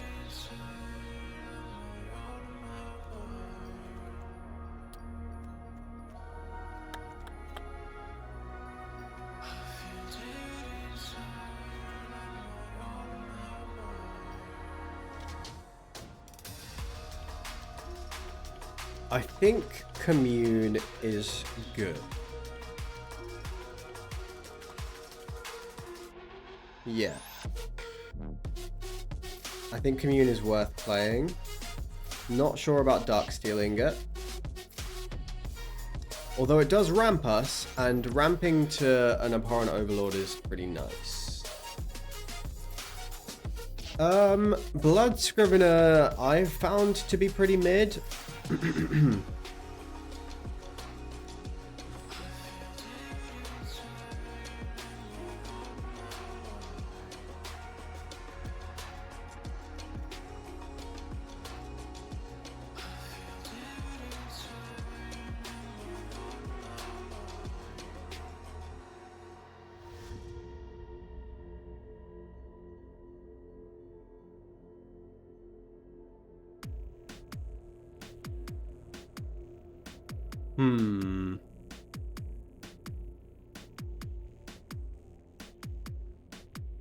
Painful Truths is looking weak. Most of the time, it's a 3-mana draw 2.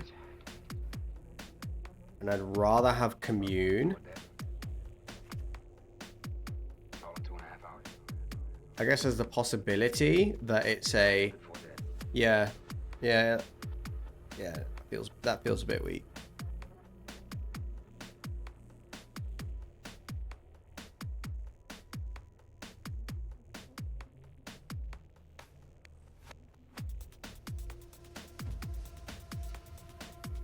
And then I guess it's like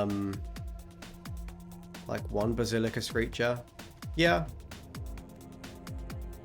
Or the Scrivener.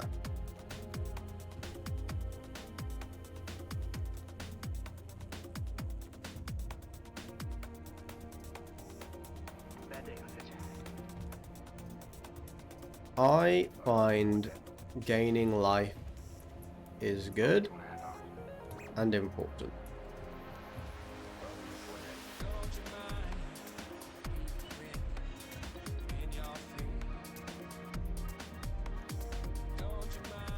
Oh, I don't know. I've not been impressed with Blood Scrivener. I don't think the Screecher is that good either, though. Okay, so there's a possibility that we just run the deck like this. So our game plan is kill their stuff, get on the board, and then win by just like maybe cast a couple of Commune with the Gods, fill our graveyard, bunch of big Gurmag Anglers go over the top. Horror Overlord and Mogis are fantastic, but we are kind of a classic Jund rock deck, really, I think. If we were to play blue black instead, it's just not worth it. What are we really missing out on in this list right now?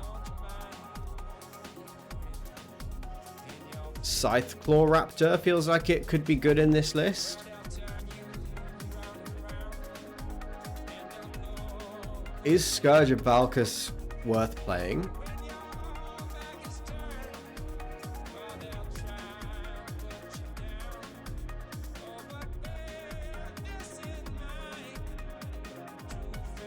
Five mana, 4/4. That does have a lot of pips for Mogis. Is quite good, but the 1 damage is basically irrelevant. It is just a 5 mana 4/4. I think Gurmag Angler's probably better. Yeah. We're missing out on like Nemesis, Sylvan Primordial, but I think if we add the too much green, we just make the deck worse.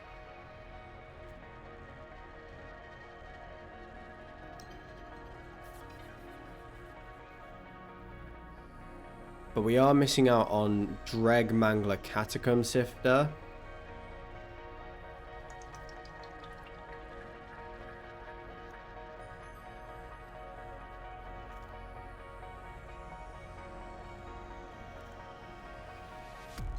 Okay, so my biggest issue is I do not know if we really have many ways to...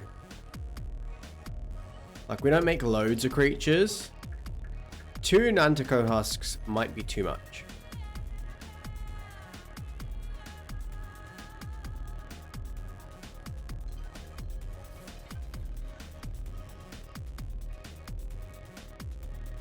I kind of like these ramp spells, but I guess we don't need them. Yeah, we don't need them. Yeah, I don't know if Nantico Husk is that good.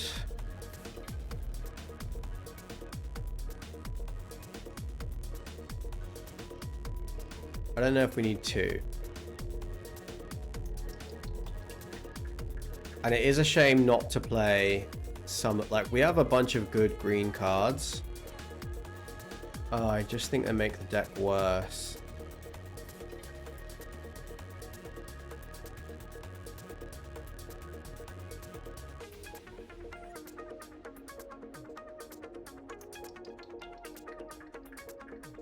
Scytheclaw Raptors might be better than Nantico Husk. Although this is a zombie. How many zombies have we got? 6. Scrivener is a zombie. For cruel revival purposes.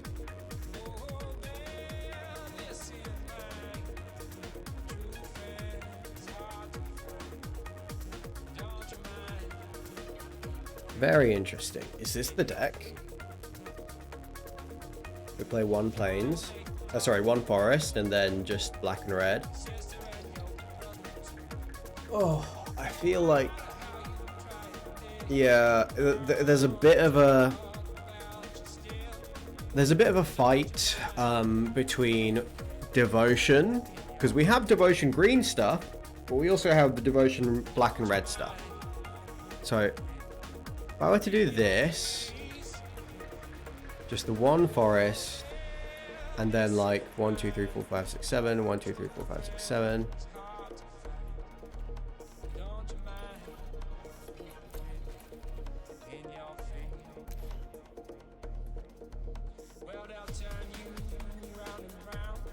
Does this work?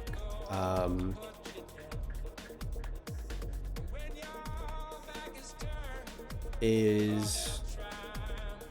we have enough creatures for Nantico Husk to really be good? I mean, it's pretty sick if Abhorrent Overlord comes down, makes a ton of 1/1s. It's pretty good with the Gearcrafter too.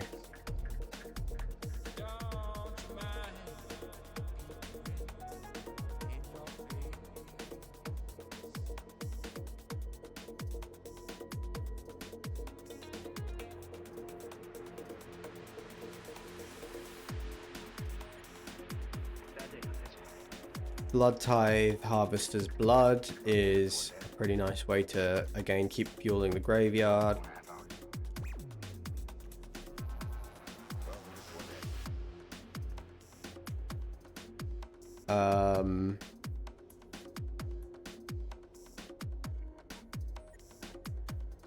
Okay.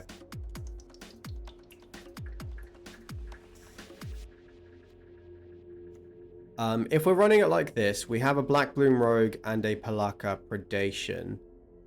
And an Ingot. Can we go down on a swamp?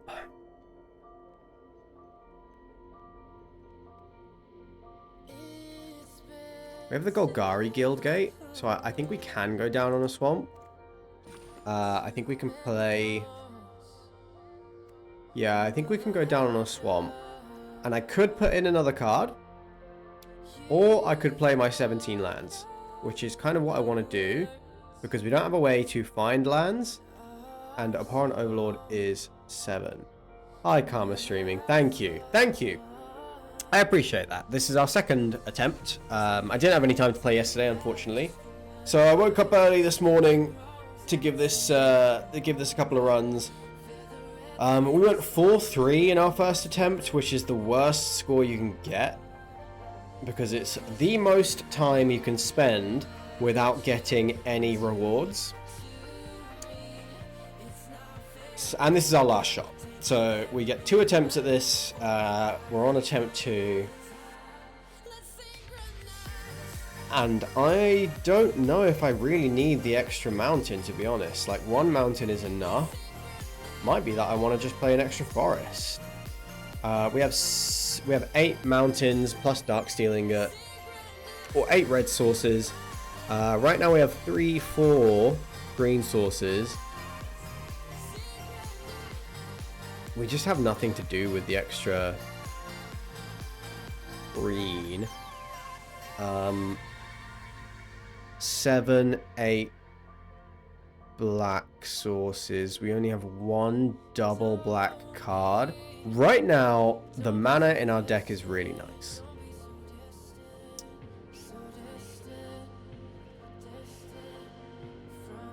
It is easy to cast all of our spells.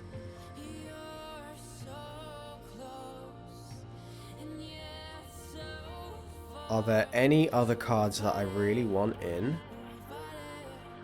Don't think Painful Truth is worth it. Most of the time it's going to be a 3-mana draw 2.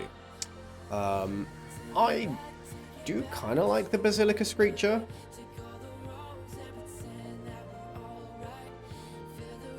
Only need 1 green ever. Yeah, I mean, it's just for the commune with the gods, which I think is worth it. And yes, we do only need 1 green. When you only need 1 green, or when you only need 1 of a color, and you don't need it super early, which we don't. We don't need to cast Commune with the Gods super early. This is something that we'll do when we have time. And so 4 sources of that color is what you want to go for. So having 1 Forest, 1 Evolving Wilds, 1 Guildgate, and the Darksteel Ingot is pretty ideal, actually. Because we have to have the Forest with the Evolving Wilds anyway. The Guildgate's kind of free. Darksteel Ingot ramps us anyway. So our mana's really good. The mana in this deck is really nice. There is actually a space in the deck, but I don't know whether I should just play 17 lands. What happens if we flood? If we flood, what are we spending our mana on? I mean, we have the blood to discard lands. We have Scrivener. And we do have Abhorrent Overlord. So I'm going to put this swamp back in. Oops. Yeah, I'm going to put this swamp back in. We're going to play 17 lands. But we do have the 2 DFCs. Okay, I'm going to cut the swamp again. Sorry, guys. I might put in the Scytheclaw Raptor. Scarb Clan Berserker is also pretty sick. But Scytheclaw Raptor can just sit on the field. And it's a pretty good creature. Like, 4/3 is great stats. Scarb Clan Berserker does help us more with our devotion stuff.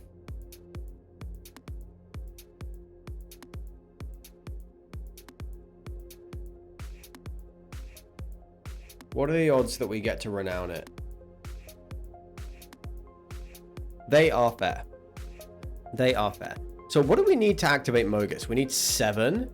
So if we go turn 2 Harvester, that's 2. Turn 3 Berserker is 4.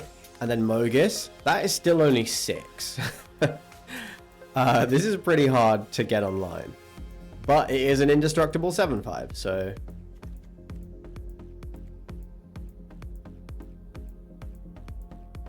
Scab Clan Berserker is so good, but makes the mana a bit worse. But you'd Scab as well. I think you're right. I think you're right, Karma.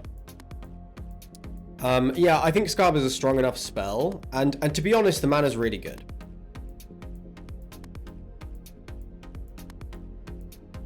Okay. Let's run it like this. Let's do this thing. I'm going to pause the music. And we are going to jump in. We got 3 hours to finish this. I'm sure it won't take that long. I think we have a pretty grindy deck, but it's not a control deck. It is a mid-range deck. Karma, thank you for the follow. I appreciate that very much. I hope you're having a good day. Have you entered? Have you secured your day 2? I wouldn't necessarily recommend it because it is expensive. Okay, good land. We do have a curve and a removal spell. I guess we'll keep this. I don't think Blood Scrivener is good at all on turn 2, but it is fine.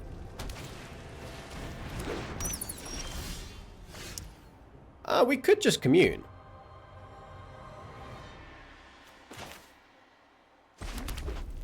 I'm into just commune. Dreadbore going in the bin. We'll take the Gurmag Angler because we can cast it next turn, which is kind of nuts. This is why commune is worth playing.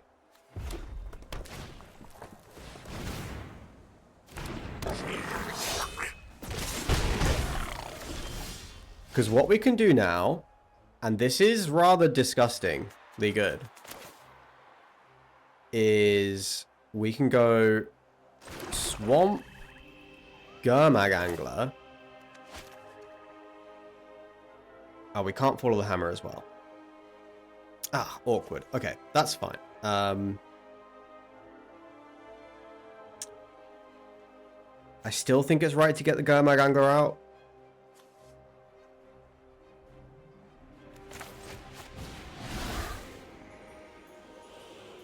And we're not doing anything else this turn, so let's just exile 1, 2, 3, 4.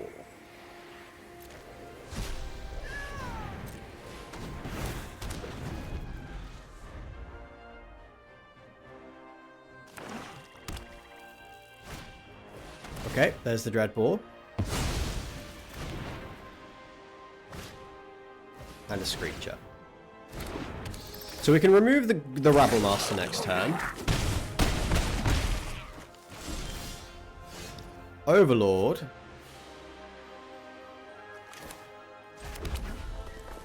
We can remove the Rabble Master, however, we have to do it with a Blood Scrivener, which does not block very well at all. Is it better to just... No, I need to get this thing turned off. Yeah, I have to do this.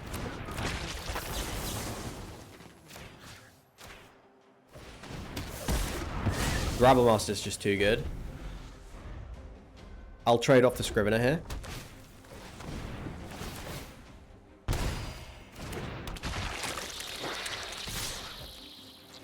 Now I can't trade off the Scrivener. But I'm going to take 4 down to 6 and then 3 down to 3. Not good. Can't trade off the Scrivener because I have to be able to block the Husk.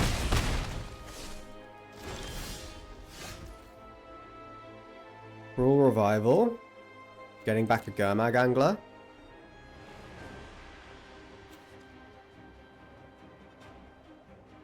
Ugh. Right, I have to play you tapped and just get more creatures on the board. If we can get to Abhorrent Overlord, we might be alright.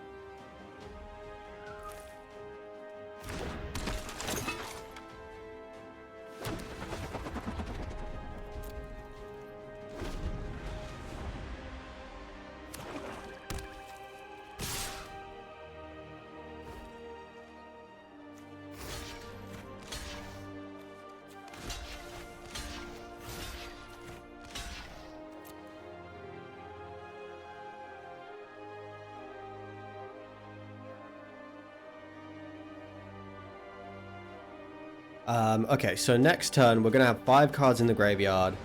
We could land Cruel Revival, get back Gurmag Angler. But we can't play it. We're just 1 card short of playing it again. Still, they have 1 card in hand, so this definitely is Cruel Revival. And I've got to take care of one of these now before they can extort.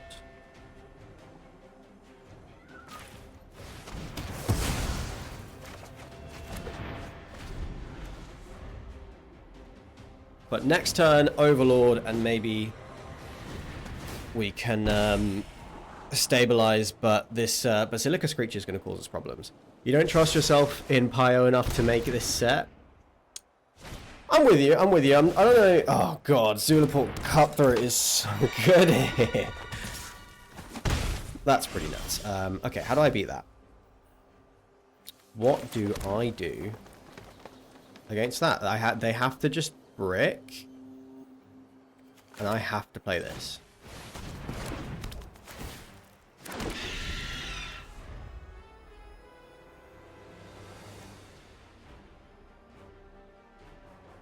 But any spell they cast pretty much guarantees them the win.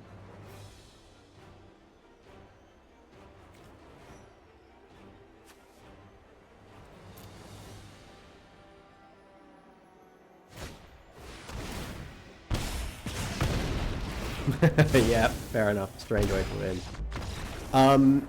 Is there life gain? So there's not really much life gain in these colors or in this format. It's one of the big problems I have with playing in this format, is that there is not much life gain.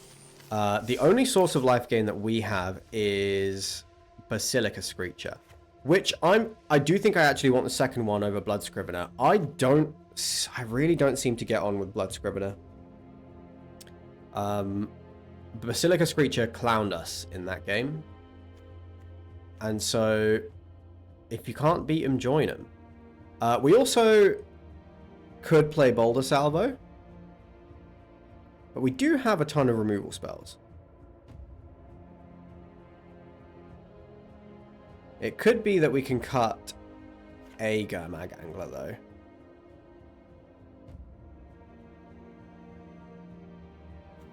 And play one Boulder Salvo.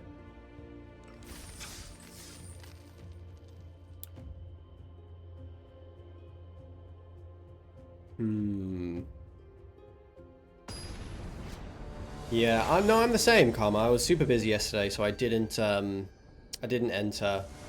But I have been liking PIO. As a draft format, I'm generally doing pretty well. Pretty well in it. This is a decent hand. Decent curve.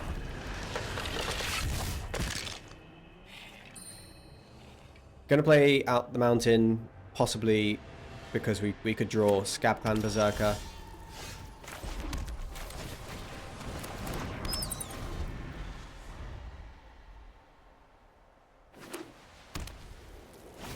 We've naturally assembled all of our colors. Oath of Chandra on the Screecher. Us. Drawing too many lands now. Like, we're basically... They have 7 cards, we have 1.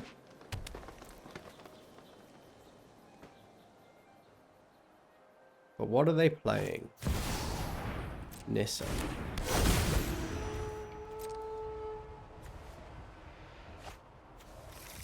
So when they have 7 lands, this ticks up. We should be able to remove it before then. There's the Scabclan Berserker.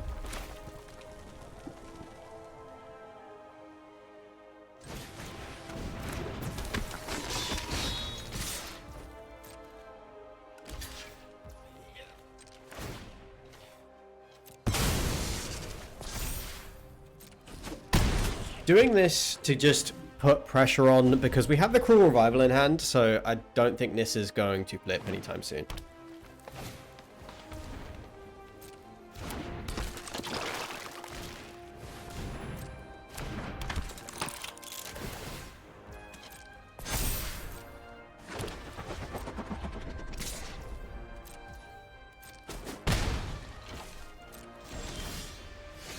Boulder Salvo.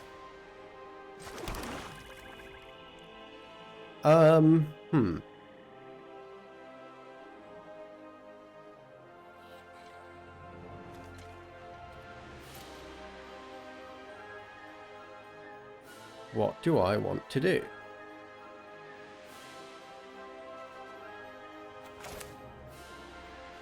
This isn't very good, but I guess I'll just Boulder Salvo this now.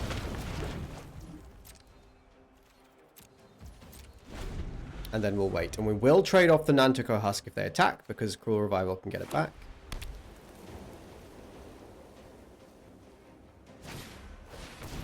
Zendikar Incarnate, it's a good target.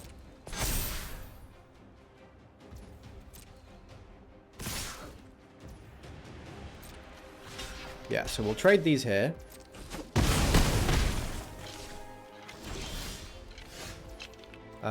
We can go swamp.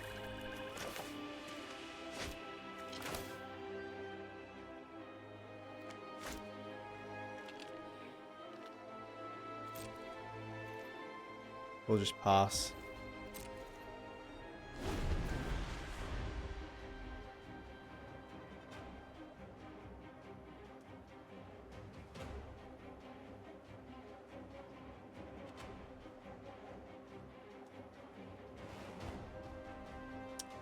Yeah, our opponents are doing pretty well. I will admit. Somewhat tilting. I mean, if we just 0-3, we might have time to just jump into another event, but we shall see. Have a good day, Karma. Have a good day. Have a good Sunday. Make sure it is restful or productive or whatever it is you need it to be. Okay.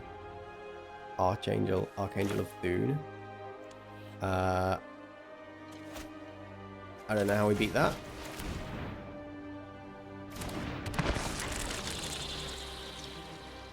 Guess I should have done these the other way around. I think we're way too far behind for it to even matter. Do you know what?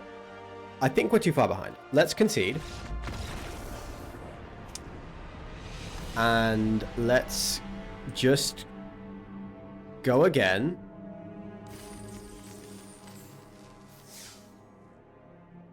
Because if we just 0-3, then we have a chance to enter again before the cutoff.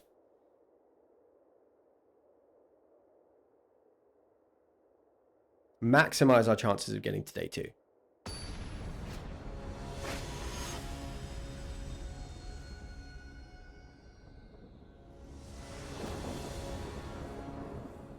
Okay. Good hand.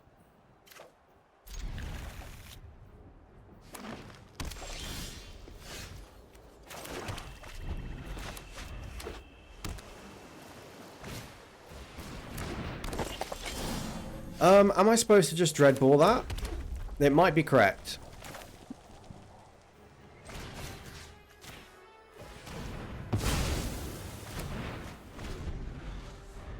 Always bolt the bird.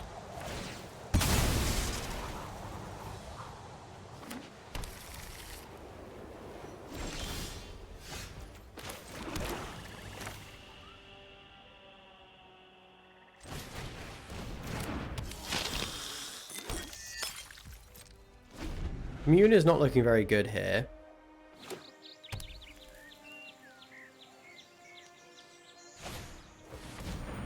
Skyrider Elf as a 3/3.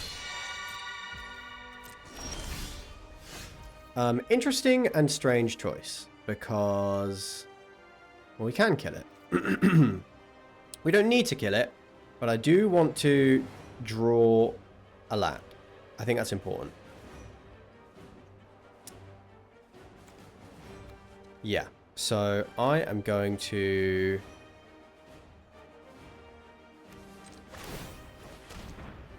discard this commune. It's not a land. We're going to take out this elf.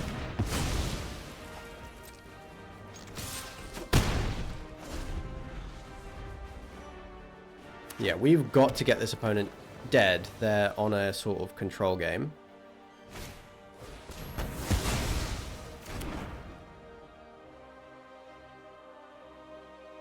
Oh, they have Treasure Cruise now? Pulse. Okay. And the Skyrider Elf, which we can answer. Yeah, let's just deploy Gurmag Angler. 1, 2, 3, 4 can go. Yeah. Because their elf is currently only 4/4.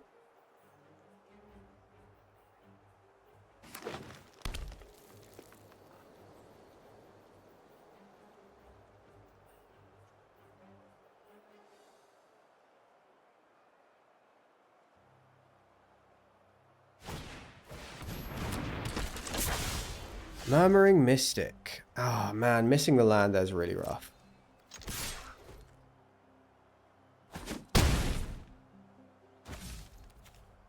We really did need the land drop. So I think I'm going to chuck the husk. There's an Evolving Wilds. We want to go get another red.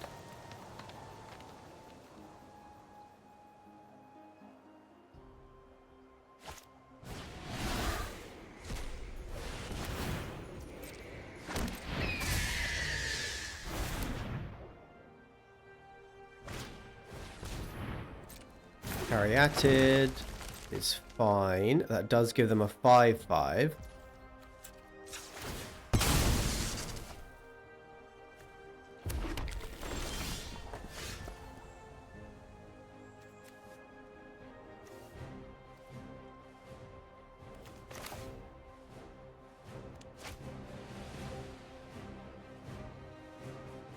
Actually, Boulder Salvo works here. Yeah, so I'm just supposed to attack.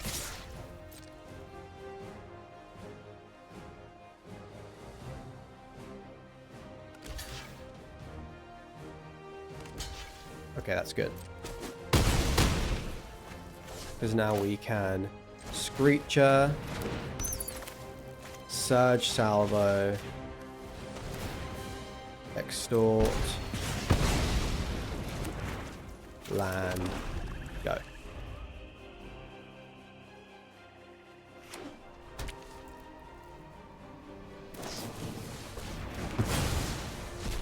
Cruelty is a good spell for them to have just had with no, like they have no black land.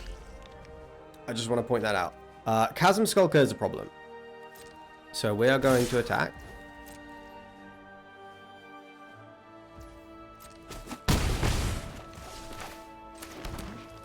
And we are going to Cruel Revival this Chasm Skulker before it gets anything, any counters on it.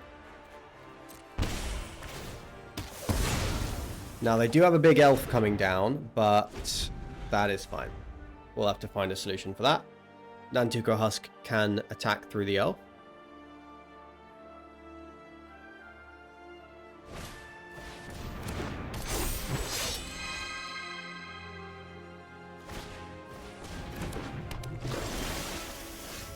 Overlord.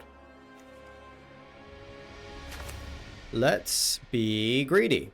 No, actually, let's just play this now.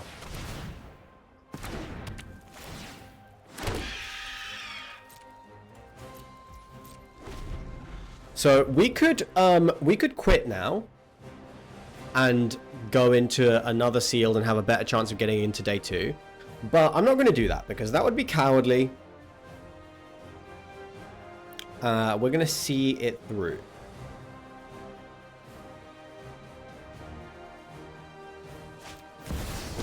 Gideon. May the gods bless us in our righteous cause. Fight for justice.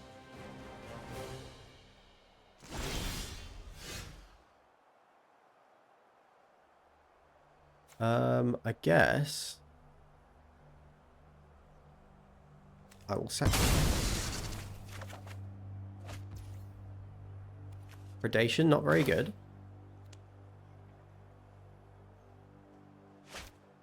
I mean, we can answer the Gideon.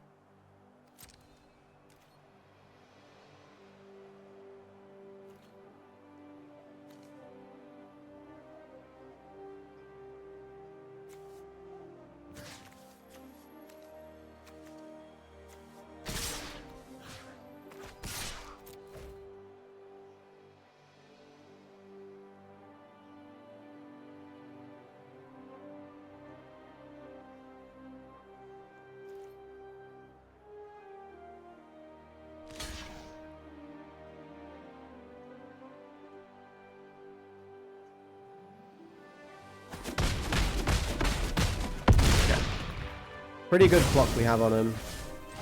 We did miss out on a point of damage because I missed the extort.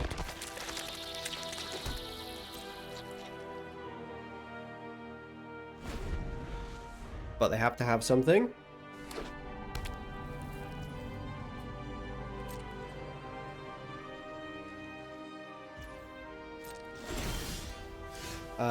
The husk can... Oh, whoops. The husk can go.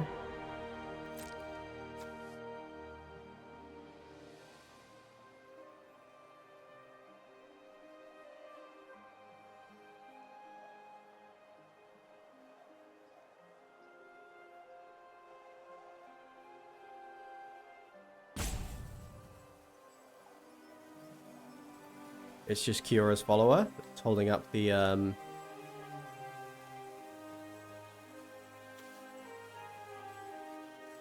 priority here.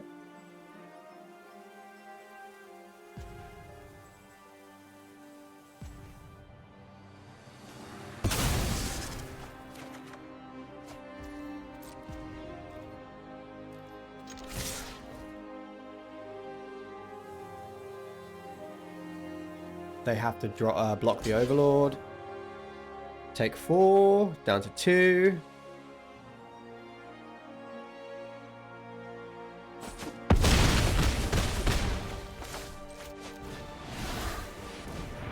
We'll just hardcast a Gurmag Angler.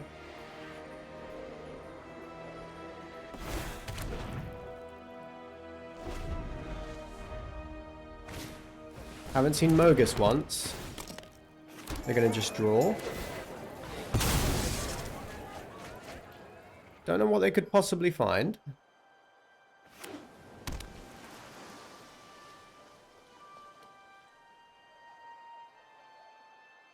We done? Okay. Alright. Okay, we're doing this on full-on hard mode. We've lost 2 games very swiftly. And we now have to try and find 6 wins in a row. So truly doing this on hard mode, but I'm not gonna, yeah, I am unafraid. We'll give it our best shot. I'm not very optimistic, but we will give it our best shot. I haven't seen Mogus once yet. Would love to see Mogus, but we need to, yeah, I've got to slow down because we do win longer games. All right, turn 1. Oh, this isn't a good hand. This isn't a good hand on the draw. It's too slow. If I go and get the forest, I'm missing black. I think our average 6 is better than this. This is a much better hand. So we keep this. Unfortunately, Abhorrent Overlord goes...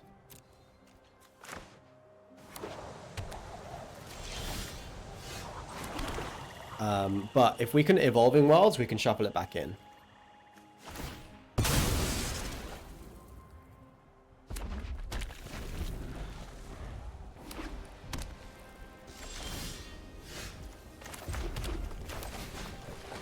Play out the Harvester. It might eat a removal spell. That is fine.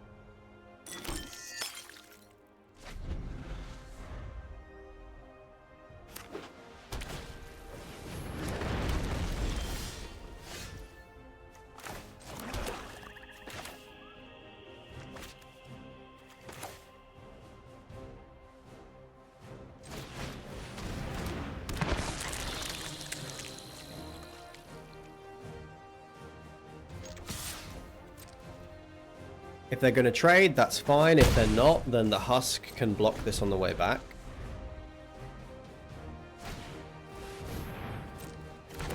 Okay, Wingsteed.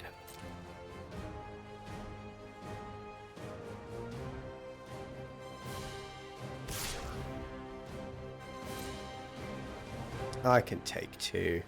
But no, this guarantees that this thing dies. And we have 1, 2, 3, 4, 5, 6, 7, 8. So actually, if none of our creatures die, we do have Mogus as like a 7/5 or whatever. But I still think this is fine.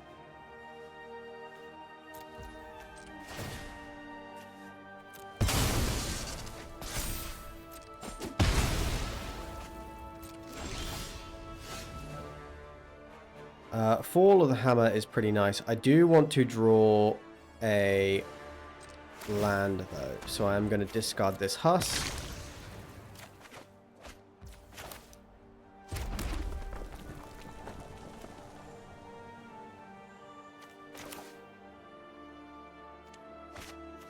I think I've got to take the opportunity to get this Wingsteed Rider dead now, because it is a problematic card when it's allowed to grow.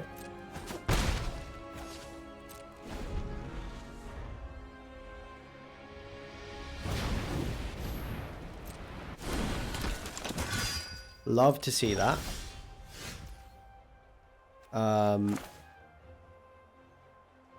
Yep, let's deploy a Gear Crafter so that Nantuko Husk can keep attacking.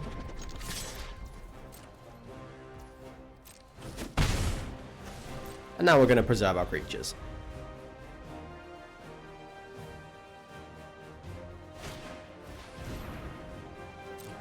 Okay. Rest is fine. So they're under a fair bit of pressure. So we could Scarb Clan Berserker here. Oh, I like that plan. I'm going to do it.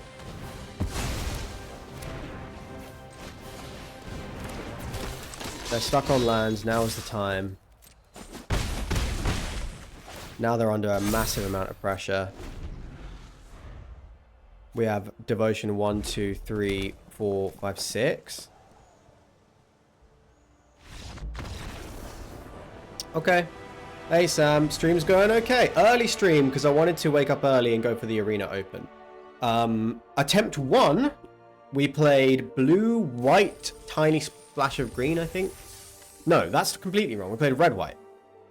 And we went 4-3, which is really gutting because that's the most amount of work you can do for 0 rewards. Attempt 2... we are playing this Jund deck.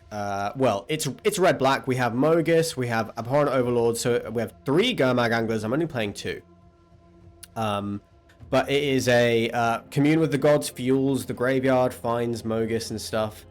So it's like a pretty fun red-black grindy deck. Trying to make it to day 2.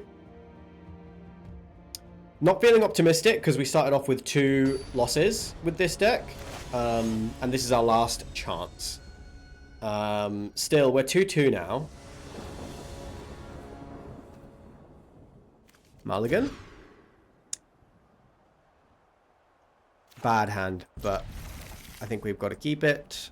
Commune goes.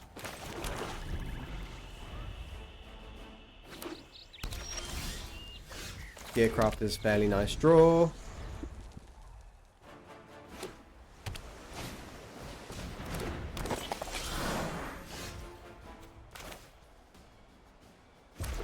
I really feel like I have to bolt that.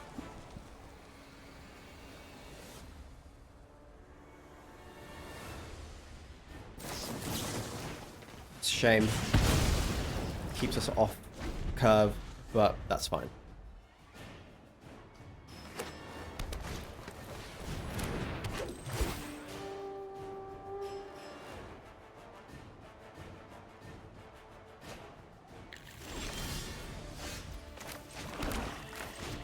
Okay, maybe these 1/1 flyers can get us there.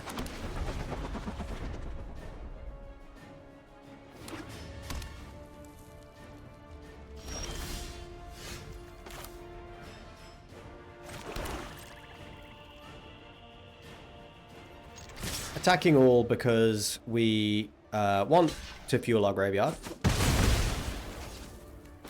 Do you have an Essence Scatter? I think they might have. They decided not to use it.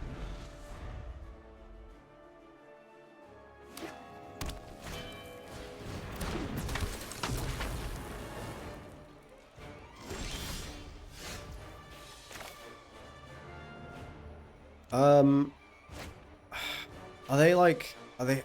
Is there a chance they're holding up a Sajiri shelter or something? I'll find out. It might just be a pump spell. And I don't mind trading Boulder Salvo for it. Yeah, there it is. That's fine.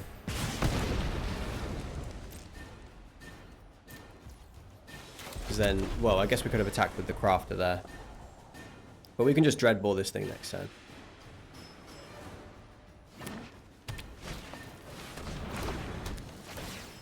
Warkite. Okay. Gotta Dreadball the Warkite. Not that afraid of the Storm Chaser Mage. Yeah, I don't want them getting this back in hand. Screecher. Dreadball. Extort.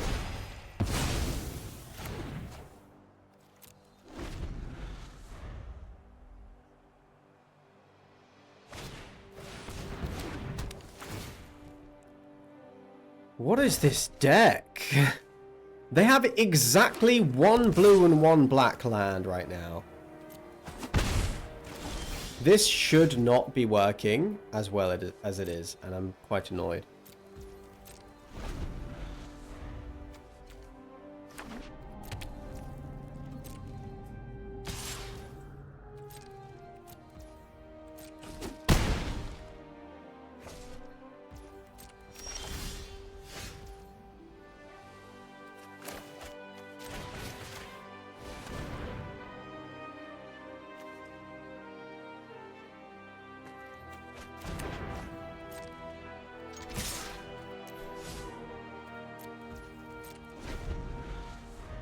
Okay, this might be it. This feels like real bullshit to me. I gotta say. Like, what is this? What is this mana base? And what is this deck? How have they assembled this? No, no blocks.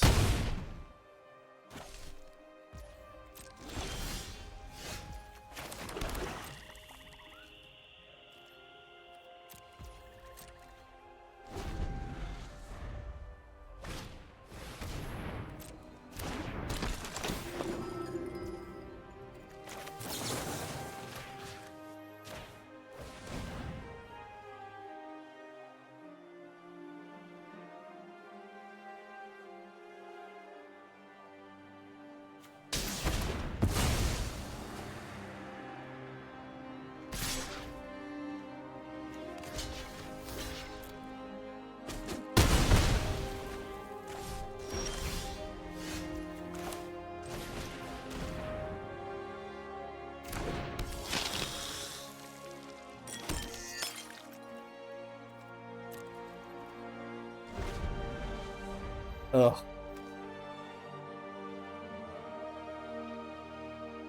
We need them to use the stab wound. And then we need our 6/6.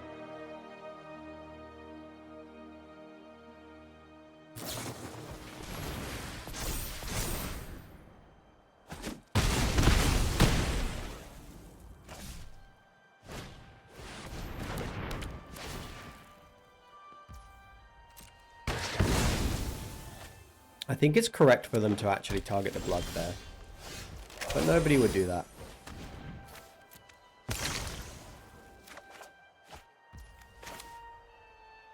Oh, it doesn't help.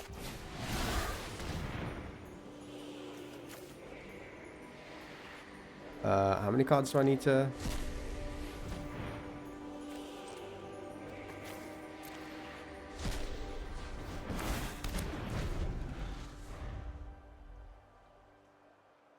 This is just chump blocking. So sad. Can't beat Sylvan Primordial. Can't beat Chromanticore on top. That was... Alright, you know what? That was bullshit. Their deck was a fucking disaster. And it should absolutely not have worked. I'm not tilting, okay? But look at this mana base. Like, how do you play this in Sealed? Sylvan Primordial... They had Swift Warkite exactly on time. Storm Chaser Mage. Then Robo Horror exactly on time. Like, forget that, man. That should not work. I'm quite annoyed. Okay. All right. We did not do very well. But the day is still early. We can't wait, can we still enter? We can't enter anymore, right? Yeah. I'm in a limited mood now though. So I kind of want to just jump into a draft. Redeem some of those failures. Yeah, I think that's what we're going to do. I'm going to jump into a draft. So feel free to stick around if you want to see some more Pioneer Masters Limited. I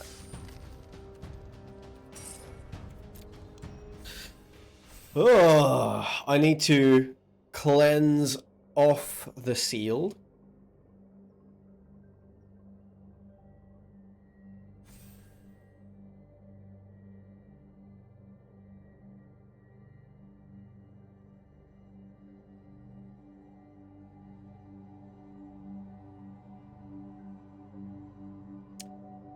All right. Yeah, so I think, oh, I don't know. The deck was not that good.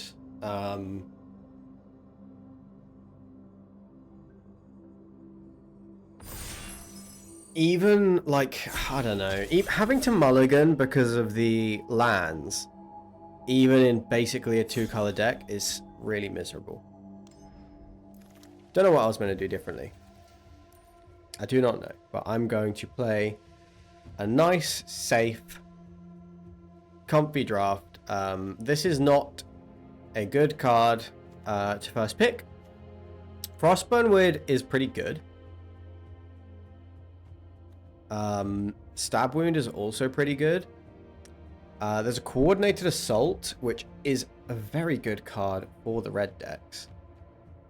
So this is between Stab Wound and Coordinated Assault. I think I'm going to take the Coordinated Assault. I kind of, like, because we're not passing much good red, whereas we would be passing a fair few good blue and black cards. So I like taking the good red card out of this pack a little bit more. So there's another Stab Wound. Silumgar Sorcerer is pretty good. There's a Martial Glory. I'm not going to take that at this stage. I think I'm going to take the Stab Wound. Zulaport Cutthroat also very good, but I'll take the Stab Wound and let's see where we end up. So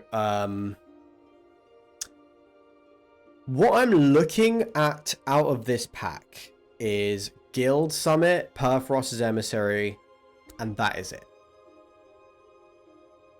So I'm going to take the Guild Summit. And we have got 3 cards for 3 different decks that are all good. I want to play Dimir. I want to play mono red, basically. Mono red splashing another color. Or I want to play Gates. So let's just see what's open. And we'll go down that. Let's see which of those 3 decks is open. We'll go down that route. There's a Dimir Guildgate. There's another Stab Wound. So nobody's appreciating these Stab Wounds. There's a Courier's Briefcase. So Stab Wound is good for the Dimir deck, but Courier's Briefcase is really good for the Gates deck. I'll take the Briefcase. Take the Briefcase and let's... That's another point for Gates. 3 Stab Wounds gone around though, which is quite interesting. So, the best card for Dimir is probably just the Ingenious Scarb. The best card for Mono Red is Boundary Lands Ranger, neither of which is good. I think Nessian Asp is totally a card you can take for the Gates deck. Prefer that over Orzhov Guildgate, just big dumb creature for the Gates deck. Now there's a District Guide, there's a Murmuring Mystic and a Gurmag Angler, which of course are really good for Dimir. There's also a Golgari Guildway and a Plaza, but I'll take the District Guide. That's super, super strong. And yeah, it's shaping up like we're doing Gates.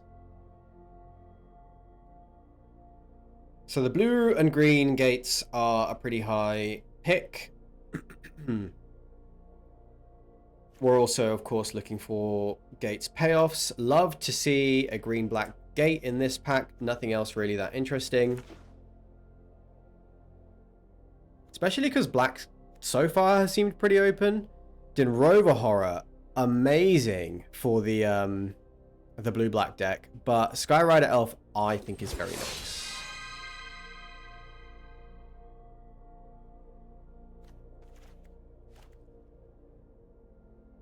Yeah, I like this start. I like this start. Now, I could just take the red-black Guildgate. I think that's probably better than a second Nessian Asp right now. Not the highest value Guildgate, but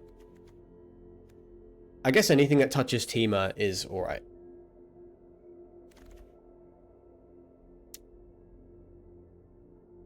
This might just be Darksteel Ingot. Nothing else that interesting. Don't know if I want a second Rakdos Guildgate. So yeah, I'll take a Darksteel Ingot. Unravel the Ether or just random 2-drop.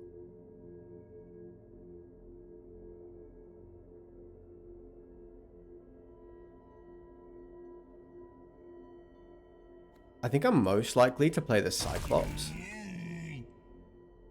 And there's a Dimir Guildgate, that's okay. Yeah, so the gates themselves are going pretty late.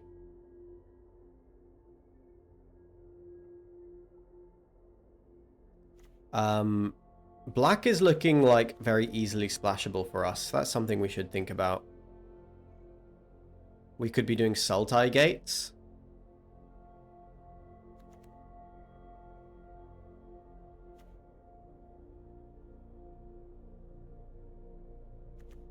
What we need is... we certainly need a bit more top end. We need a bunch of stuff. Like, I think the highest picks are probably 1 or 2 more gates, payoffs.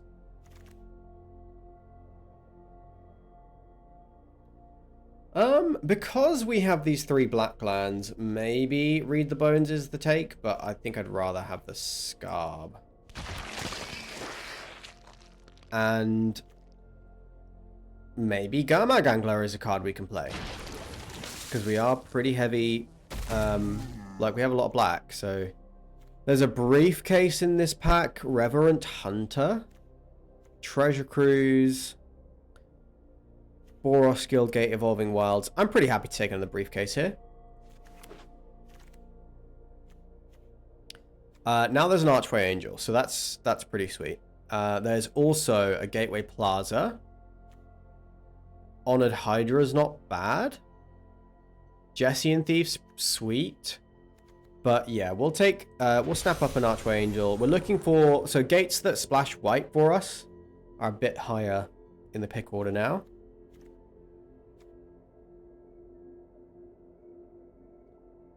We're at 10 playables right now.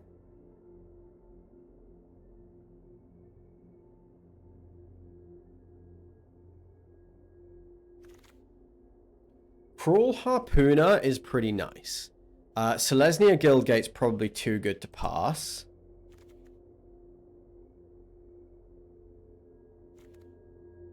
Yeah. Happy to take a Selesnya Guildgate here. That's kind of exactly what we want.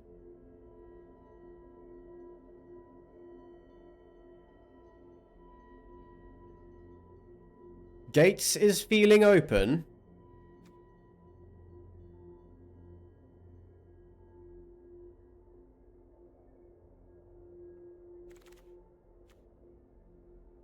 Painful Truths is interesting. I don't know if Abhorrent Overlord is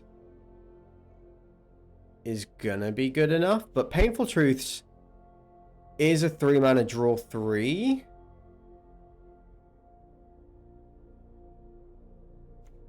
Gatekeepers is really mid. Dimir Guildgate is okay. I guess I might take the Painful Truths.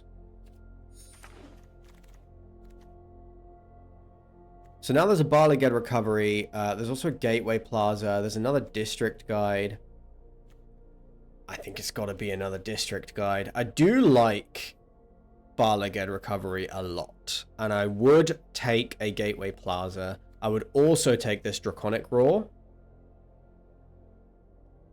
But district guide is so good. Very much thinking that it might have been right to take the Draconic Roar there, though.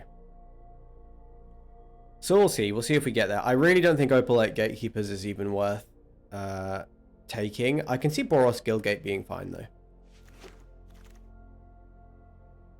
Okay, so Gruul Guildgate's a really good one. Hybridization is a bad removal spell. And Silk Wrap is a pretty decent removal spell. I'm going to take our first Gruul Guildgate. There's a Skyrider Elf and another Gruul Guildgate.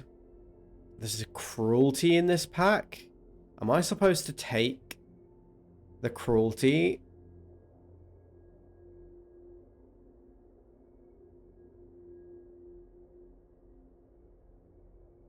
No, I kind of want to stay on plan and take the Skyrider Elf.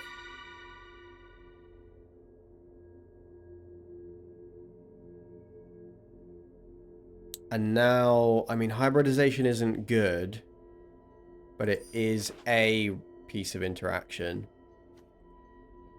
Pelagi Archaeologist is not really hitting in this deck. It's okay, but Gateway Plaza is a nice pickup.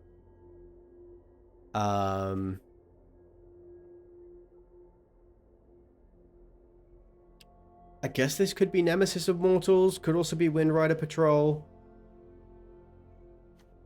I think the Wind Rider. I don't think I'm super excited to play it.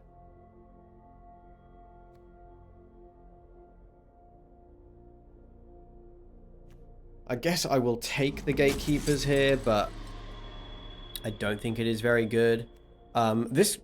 We could play Scarb.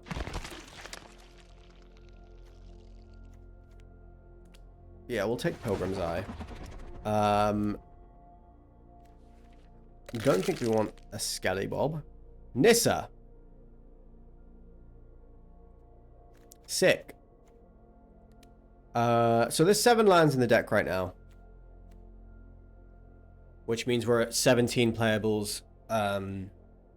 We need to find quite a few more playables. I think we're good on Gates. Nissa's really sweet. Loxodon Smite is also nice. This briefcase would be nice, but Nissa's sick.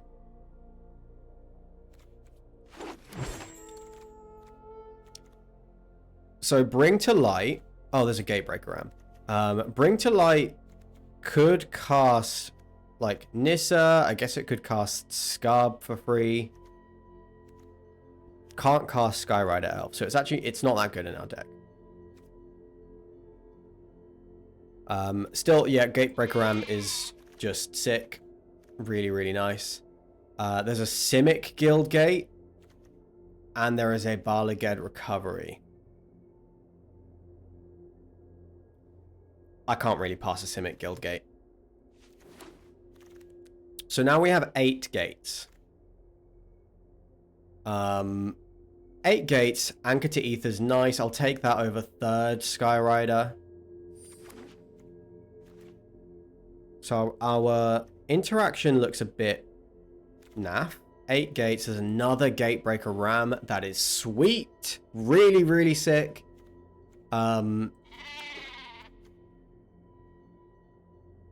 Yeah, really, really sick. I would love to cut some cards here, but we do need a couple more playables. Yeah, Gatekeepers are sick. Asp is fine. Nothing else that exciting in this pack, but Gatekeepers is absolutely a playable kind of piece of interaction.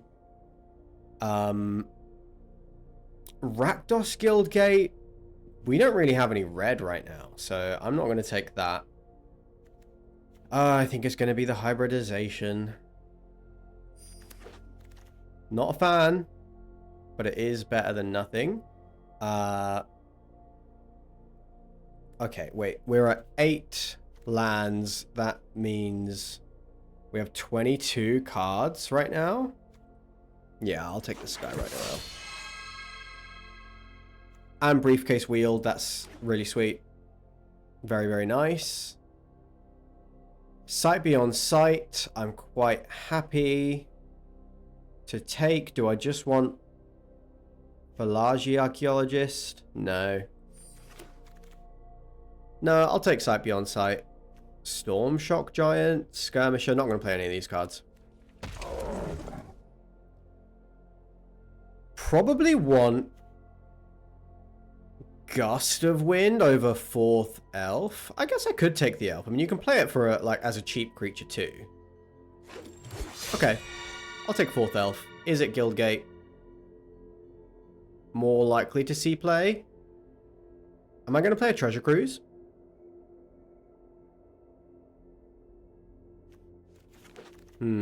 Unsure. And Salandi Vision's okay. Predation, I don't think I'm going to play. Okay. We have a fairly decent Gates deck. It's a little bit light on interaction, but big trampling Gatebreaker Rams do make hybridization better. They do indeed. So... Pilgrim's Eye probably can go. We've got 3 briefcases and 2 district guides. Dark Stealing probably can also go, to be honest.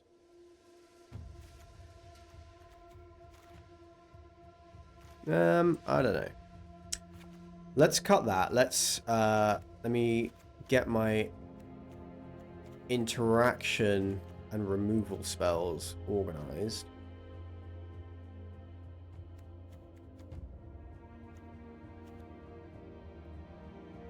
Yeah, I think that's it. Not playing red. No red cards whatsoever. We are playing. We're splashing a single white for the Archway Angel. And then we're playing Sultai. We are playing Sultai Gates, in which case Stab Wound can come in.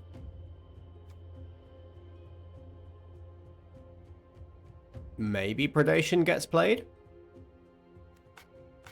Skeleton does not.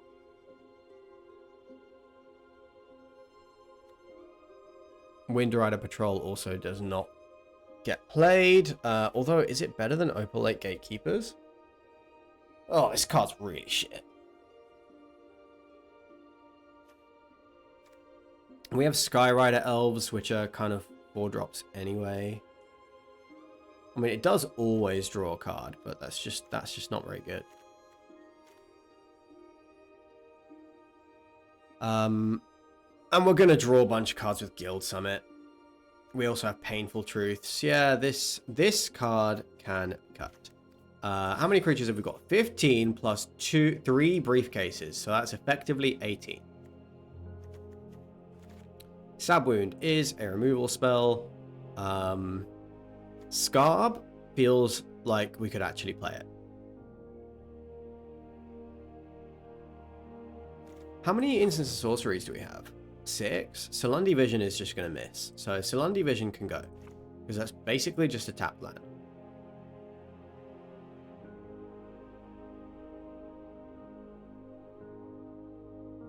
Green is easily our most important.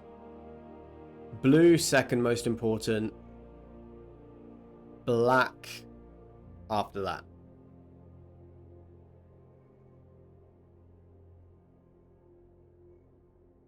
Yeah, between the briefcase and the Guild Summit, we have so much card draw, I don't even know if we need Sight Beyond Sight.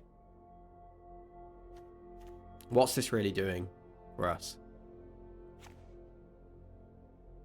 Let's cut it. And I like Possess Scarb more. Returns instant sorcery or creature from graveyard to hand, so it can get back a ram. I think that's pretty good. Yeah, 2 rams is so good. We have 1 way to recur the ram with the Scarb. I think that's worth it. Onshore, about 4 Skyrider Elves, but it can be a 2-drop, it can be a 4-drop, it can be a 5-drop. And it can win games. With 3 Briefcase and a Guild Summit, don't know if we need this Painful Truths. 3 mana draw 3 is mid as heck. I don't know. I don't really feel like we need Dark Sealing either. We have Nissa, which finds a forest. And we have 2 District Guides and 3 Briefcases. Yeah, Dark Stealing, it feels pretty dead. This is the deck. Don't want the planes, because we can't fetch it anyway. So right now, don't think we need a swamp either. Again, we can't fetch it. Let's cut the swamp. Let's focus on... okay, alright. Figuring out the mana for these decks is always such a pain. We have got 3, 4, 5, 6, 7 blue sources. We probably want at least 8. We've got 3, 4, 5, 6, 7, 8 green sources. We do want more than that. I probably want 10.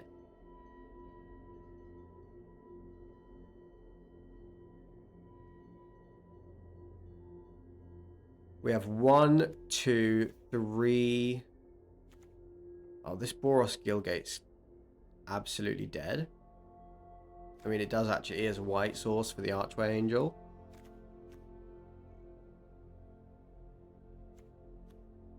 Yeah, I guess all of the Guildgates have some play.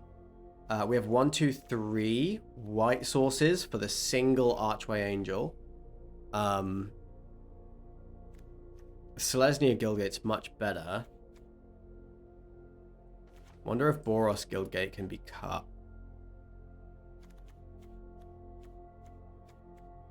Is an 8/8 Ram good enough? I think so.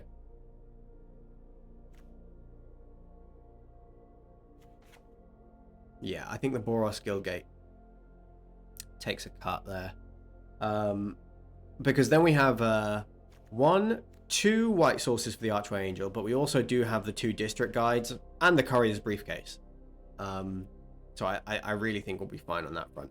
Black, we have 1, 2, 3, 4 black sources plus the 3 briefcases.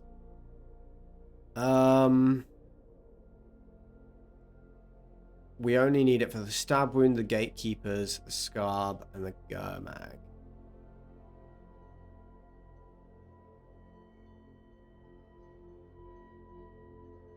Could do with more black.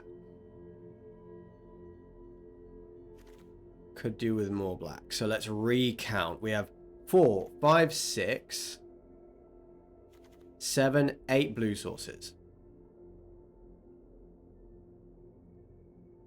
We have 5, 6, 7, 8, 9, 10 green sources.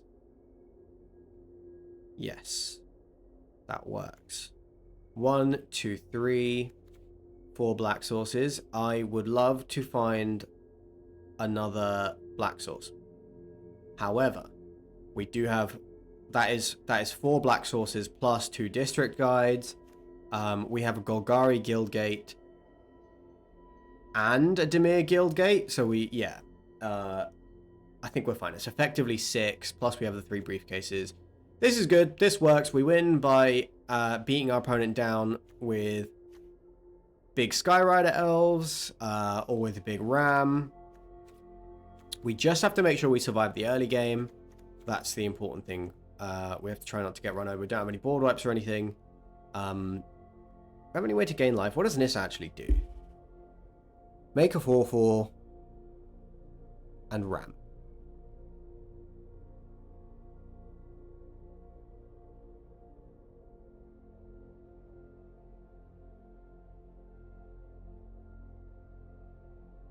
Okay. That's fine. That's fine.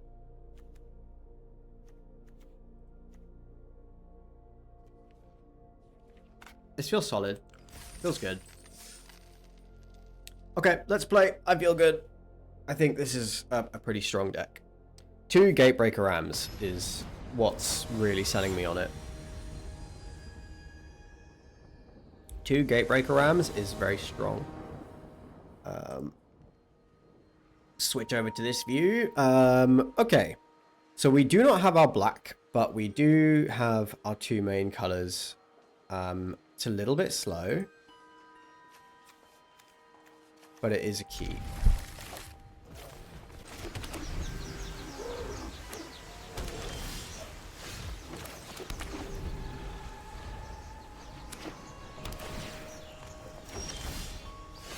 We have Teamer.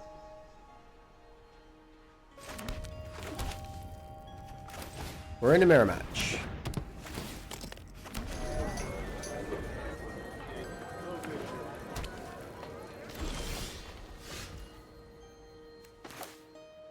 So I can totally see just playing out the Gatebreaker Ram. Because we can scarb it back. But does it just get countered?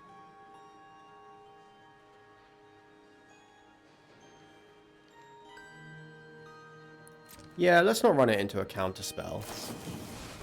Founding Crisis.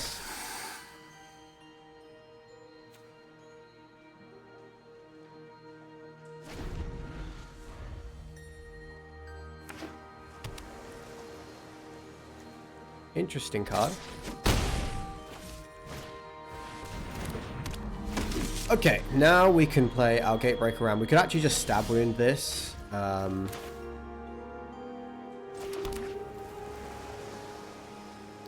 just play a Nessian Ass.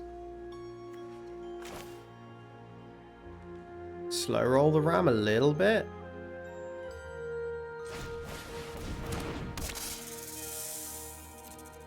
But yeah, like if we could draw one more land and we can double spell and Gatebreaker Ram and stab wound the Opal Lake Gatekeepers, that's nice, but stab wound is not very good in this spot.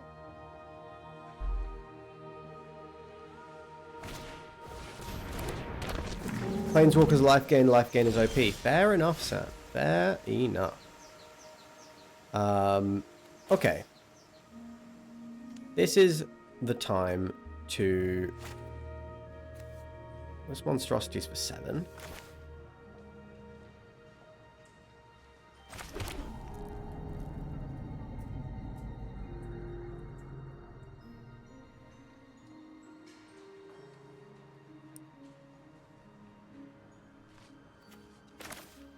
I kind of like stab wound on the Rhino.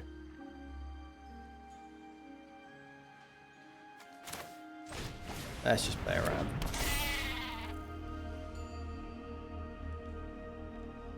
Am I going to use this for treasure? No, because I need it for the Archway Angel.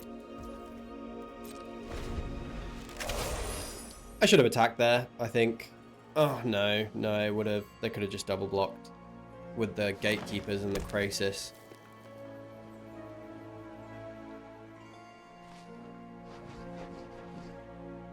I will stab wound the Rhino next turn, because then they are kind of in a spot where they want to keep it around, but if they do, they're losing 2 life every turn.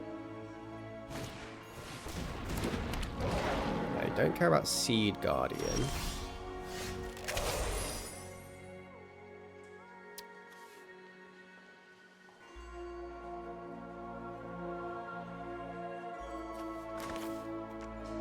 Insane that we don't have an attack here. If they... I mean, this goes to 9 toughness. If they just chuck a bunch of stuff in front of it,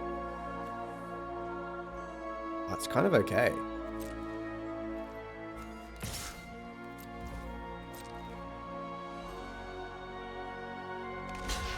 Yeah. I'm okay with this.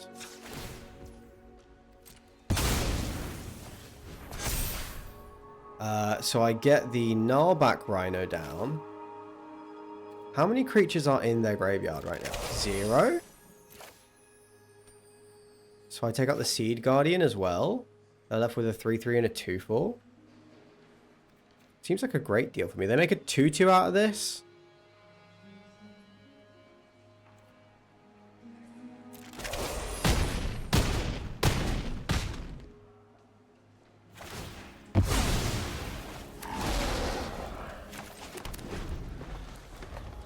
Yeah, sweet.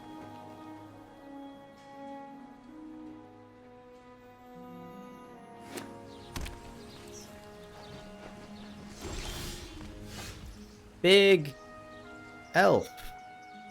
Well, it's a 4/4 right now. So that's blue, black, red, and green. Now, where do I want to put the stab wound?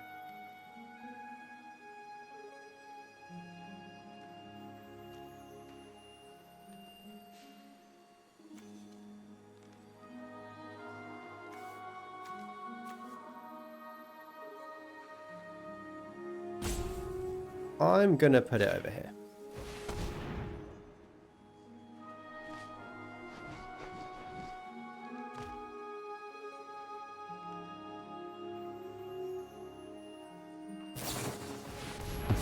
Okay, absolutely. I am totally fine with that.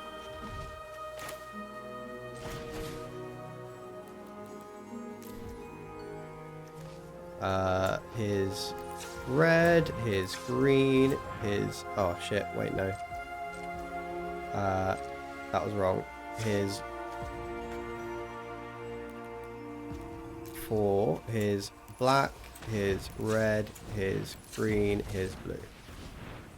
Oh, for fuck's sake. I did it wrong again. X equals 2. Blue, black, red, green. Don't really want to attack with the ram. It trades for 2 of their creatures. It's not very good. We'll just keep attacking in the air. Lucratus.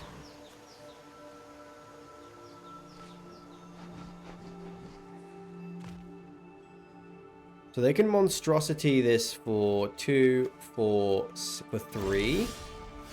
That is not very good. So, okay, let's do this now.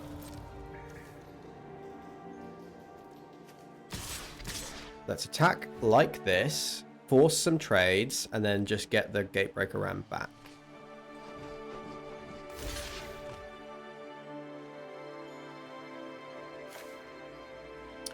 So let's take out the forest.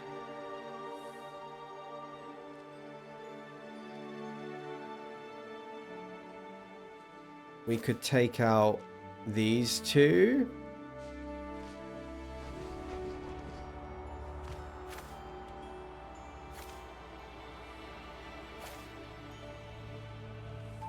I guess it's most efficient toughness wise. Take out, yeah, do it like this.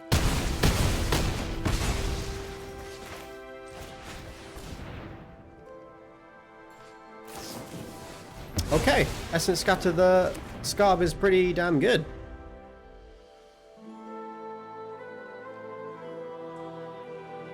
But right now, Pelucranos can't kill the Skyrider Elf.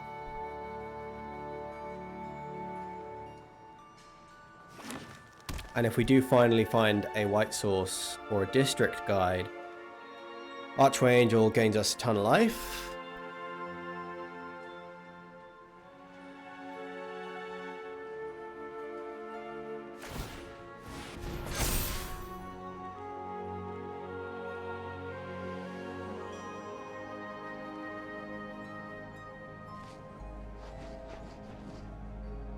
Oh, wait, no, it deals 8. Oh.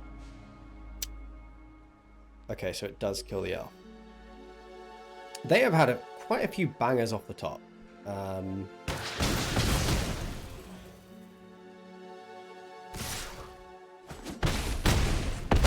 But the elf, no, the elf is alive. Right, I did understand it correctly. Briefcase into Angel gains us 2, 4, 6, 8, 10 life. Puts us on 14. They go down to 11. Gives us a chump blocker.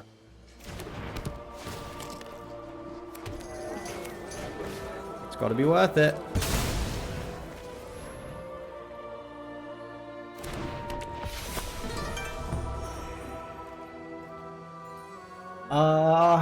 Heathen Honeybear, thank you for the follow. I hope you're enjoying the stream. How are you doing today?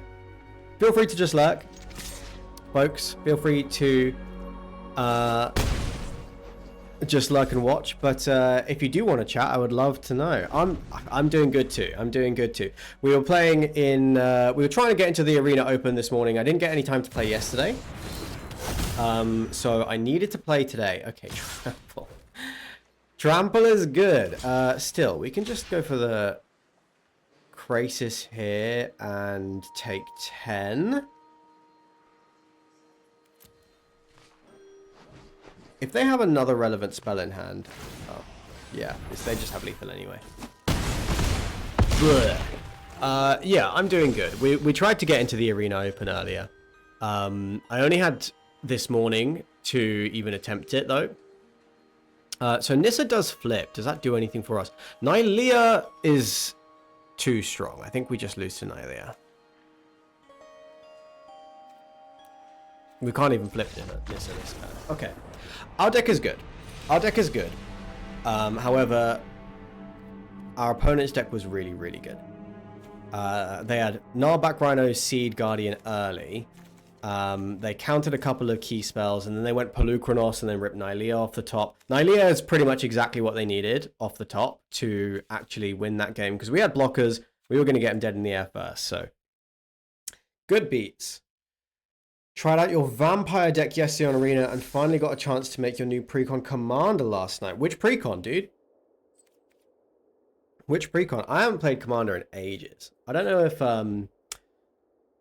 Sam, if you're still in the chat, but we've got to play some commander again. Yeah, we've got to do some commander cube, dude. This is a great hand.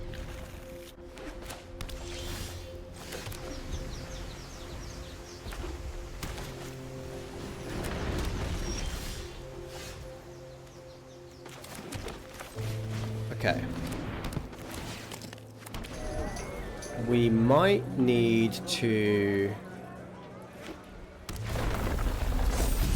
I don't know. What's Nissa really going to do on turn 3? Am I supposed to just play out another token? Yeah, I mean, this is an insane start from the opponent here. Looks like that's the way it is going to be. This is a 3-3 right now. That is not really good enough. I think I need to get the Nessian Asp online.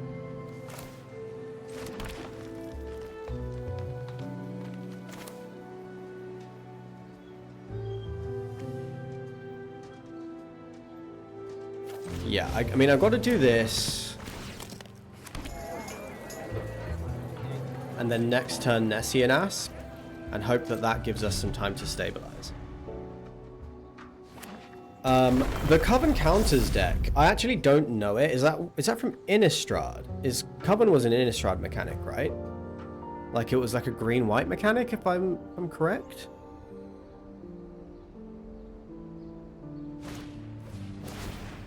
Double Dragon Mantle.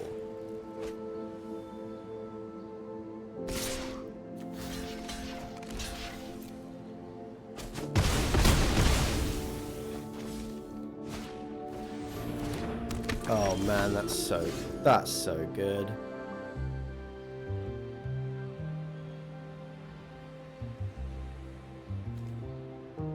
Imposing Sovereign is so gross there.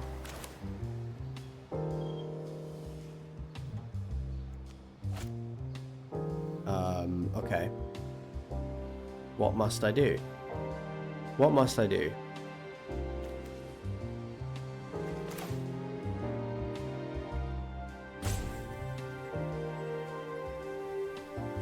Get the Ram online. I could get the Nessian Asp online, sack 1 briefcase.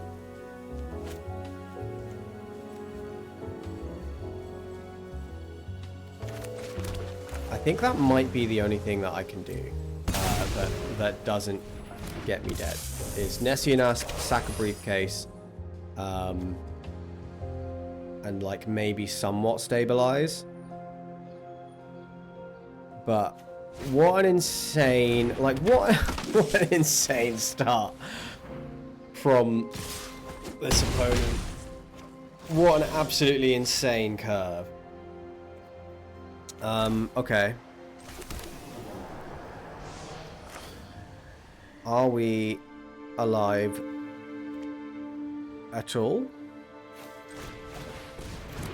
No. We're just dead. We can play this as a 2-2.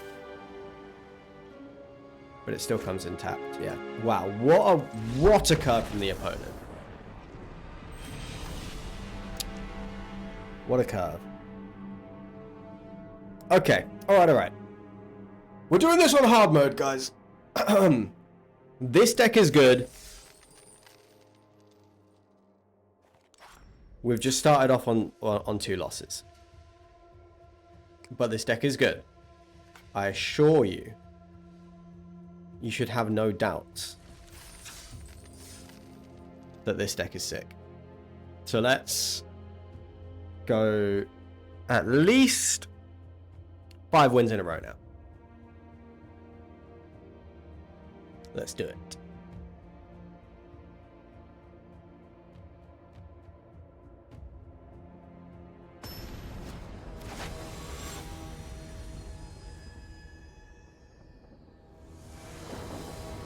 I gotta focus up. It's a good Gates hand.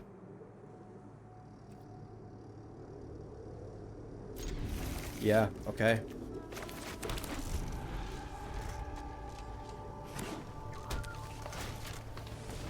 Hero of Lena Tower.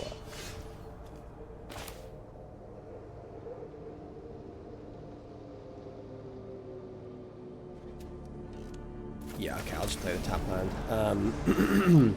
Might just anchor to ether this thing. I guess we'll wait until they put, like, something on it. But as long as it doesn't get hexproof, we can deal.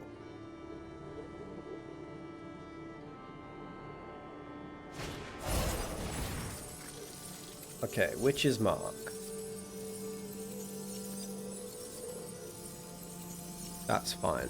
4/4 ram. And hold it down for a minute.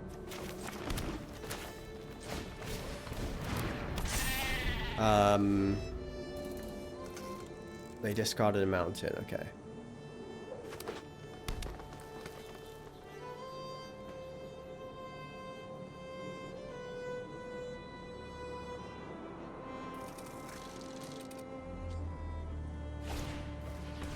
Oath of Nissa.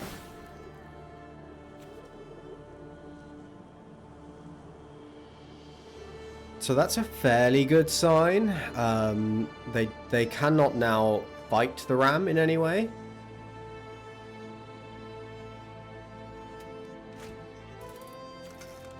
Scytheclaw is fine. We're a pretty sorcery speed.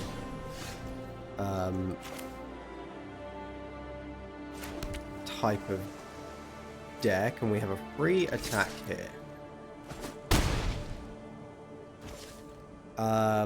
Now we do have red, blue, green. I mean, we can play out a 3/3 elf.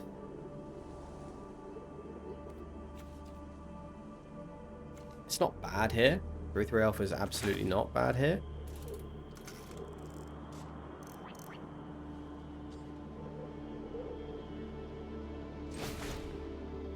Could also just, yeah, I mean, I could anchor to ether their ramp spell, and I like that a lot because they seem to, yeah, they I don't know, yeah, I'm gonna bounce this.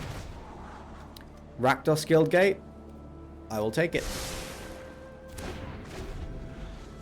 Gets us closer to Gurmag Angler, gives us bigger Skyrider elves and a bigger ram. And we've effectively time warped our opponent because they are going to have to play this out again. They can't play both of these spells, so I liked Anchor to Ether there. The tempo swing was pretty huge. Okay, null back Rhino.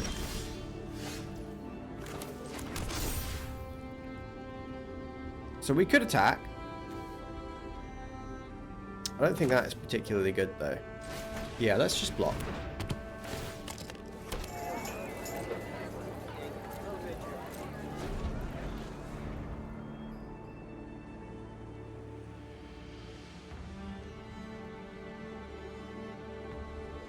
Again, we have all 4 colors, but we haven't seen any freaking district guides for a minute.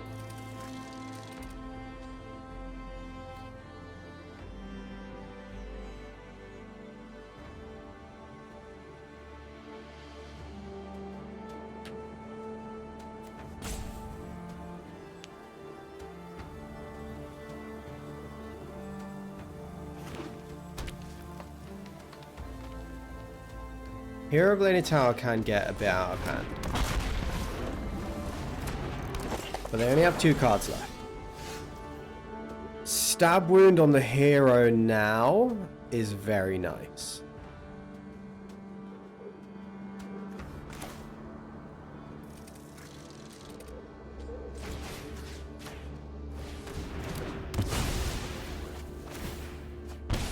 And now we could make a 3/3 flying elf. I think it's worth it just to be efficient here. We'll pay green, blue, black.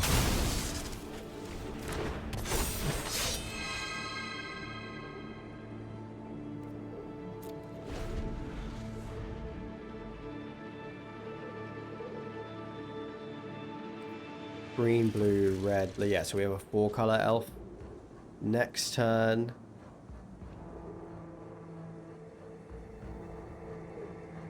Heathen, how long have you been playing Magic then? Oh, Dealer Perforos is good, but they do need to attack with it, right? Yeah, they need to attack with it.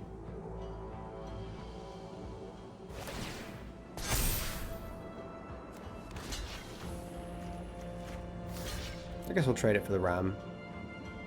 We have a second ram and a third copy of a ram. Thanks to... Yeah, there's another ram. Thanks to the Possessed Scarb. Right, 4 cards down here. This is 7, so we can cast that for 3. So we could do... We can only cast one of these spells. That's what I'm getting at. The ram is probably the best spell to cast because it's a 5/5, but Gurmag Angler is not bad either. Yeah, let's make them deal with the Gurmag Angler. 1, 2, 3, 4, 5.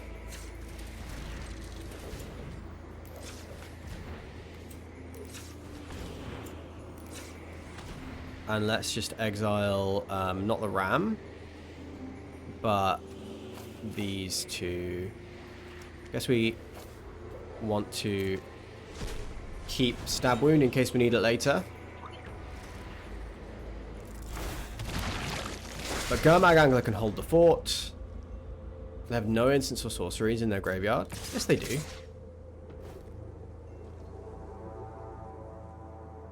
Oh, it has to be an instant and a sorcery. There's a sorcery down there right now. Let's block the Scythe Claw, see what kind of trick they have. Yeah. That's not an instant sorcery, though. But yeah, that is good. Nissa, finding us a land would actually be nice.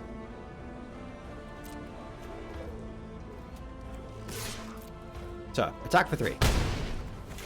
Nissa finds Forest. They do only have 1 card in hand. So, we've got to go for it. They've got to brick eventually.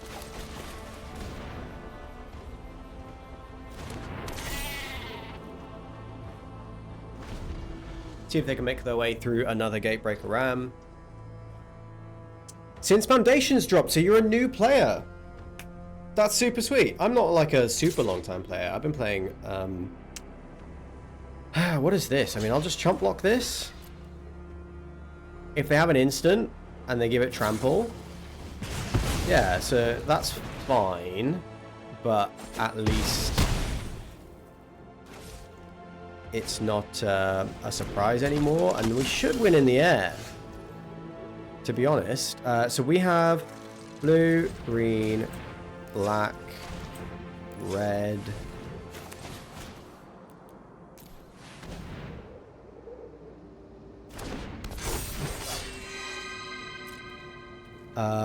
Can I just attack here, trade these two? No, the ram needs to stay back to block. But then we do have lethal on the way back.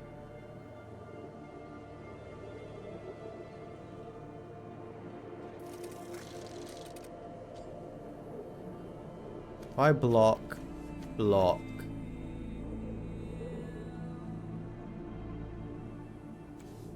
Hold on. I have to not attack here?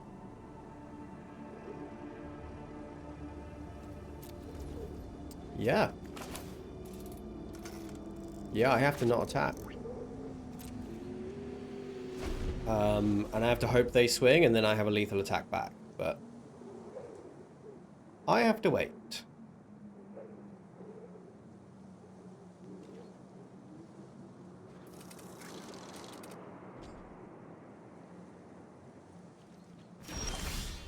Okay.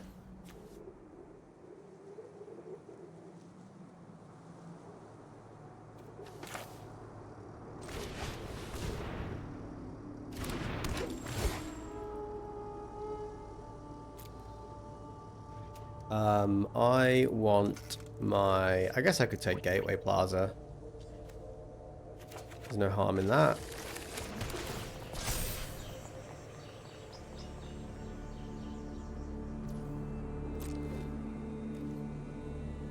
Okay, so 7 damage flying. If I attack with the ram, they have 1, 2, 3, 4, 5, 6, 7, 8 points of toughness. They would probably put the Bloodfire Enforcers and the Voyaging Satyr in front of it. It would die, and then I can block with my District Guide. As long as they don't draw removal, I would survive. However, it would be safer to just attack with the 4/4. Then if next turn they attack everything, yeah. Okay, I attack with the 4/4. It's the safer play.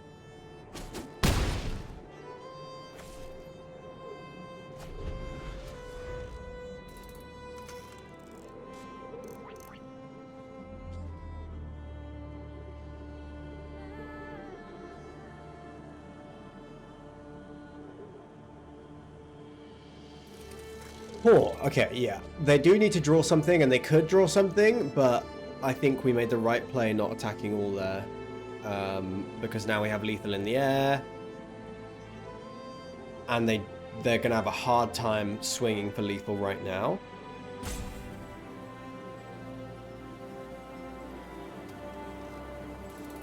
Ooh. I really like this map. This map is from Kaldheim.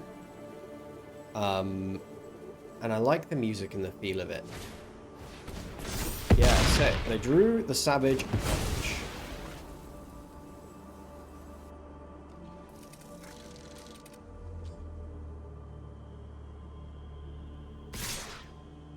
Very, very good. Okay, so this thing has trample, so I just need to chump block here. And I have to...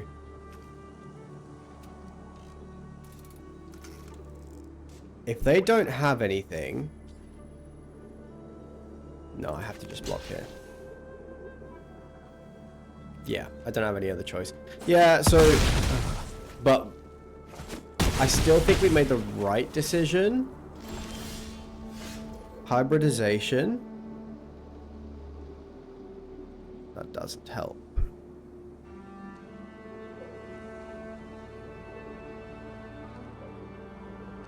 No, that doesn't help. Ugh. Oh, that was a miserable O3. Okay.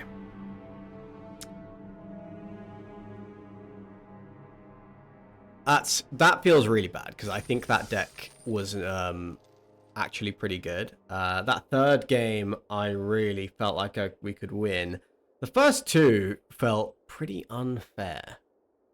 Pretty unfair. Still, it's Magic. It happens. It's a tilting game. Hi, Orion. Do you want to say hi? Do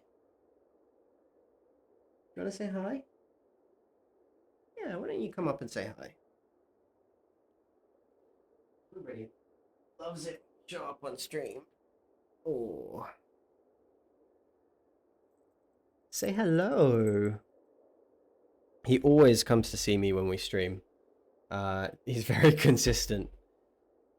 You just like being on camera, don't you? You like being the center of attention? Mm. Yeah, good boy. Okay, alright, so we went for day 2 of the Arena Open. We did not succeed, but that is fine. To be honest, it's my first time ever entering because it's always such a gem sink. Like it's 5,000 gems per entry, which is what, like 30 quid? 40 bucks or something? I don't know, something like that. Might be closer to 30 bucks. That draft stung a bit. I wanted to... going 0-3 there stung a bit. I feel like I do really badly with anything that isn't Demir in this format. But anyway, all of that is behind us. We've been live for about 3.5 hours. I think that's going to be it for me today. I'm going to be recording some YouTube videos later. Those will be out later this week. You can see all of those videos. So I record YouTube videos. We release 2 a week, and they are stuff that you won't see on stream. Most of the time it's limited as well. So if that interests you, check out Sultan Josh on YouTube, youtube.com/SultanJosh. There is a link below. Follow me on Blue Sky for stream updates. And if you had a good time, the best thing you can do is follow the stream. And then that's the best way to make sure that you have a way of making it back here next time. Special thanks to Karma Streaming and Heathen Honeybear for following today. I appreciate you guys. It's really great having you here. Thank you for being here. Thank you for talking to me. I'm sorry I can't talk as much as I would like to. Magic is a very intense game, and I don't know. I think it's really impressive how some other streamers are able to play a good game and talk so much with chat. Because if you guys have never tried it, it is damn hard. It is damn hard.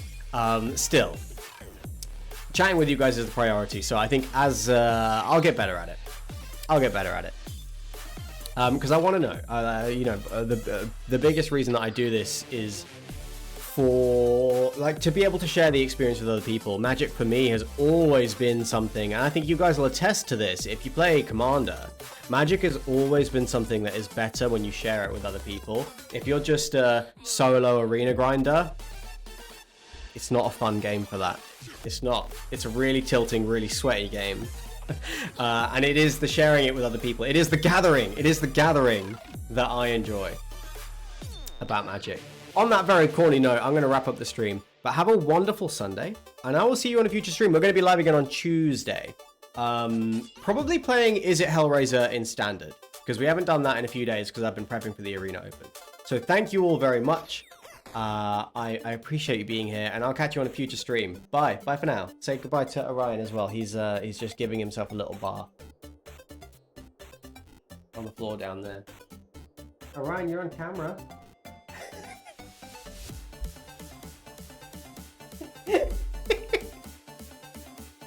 Look at that accusing. I'm sorry. I didn't get your consent to put you on camera, did I? Oh, I'm sorry. All right. Bye, guys. Thank you very much. I'll see you. I'll catch you on Tuesday for another stream. Bye bye.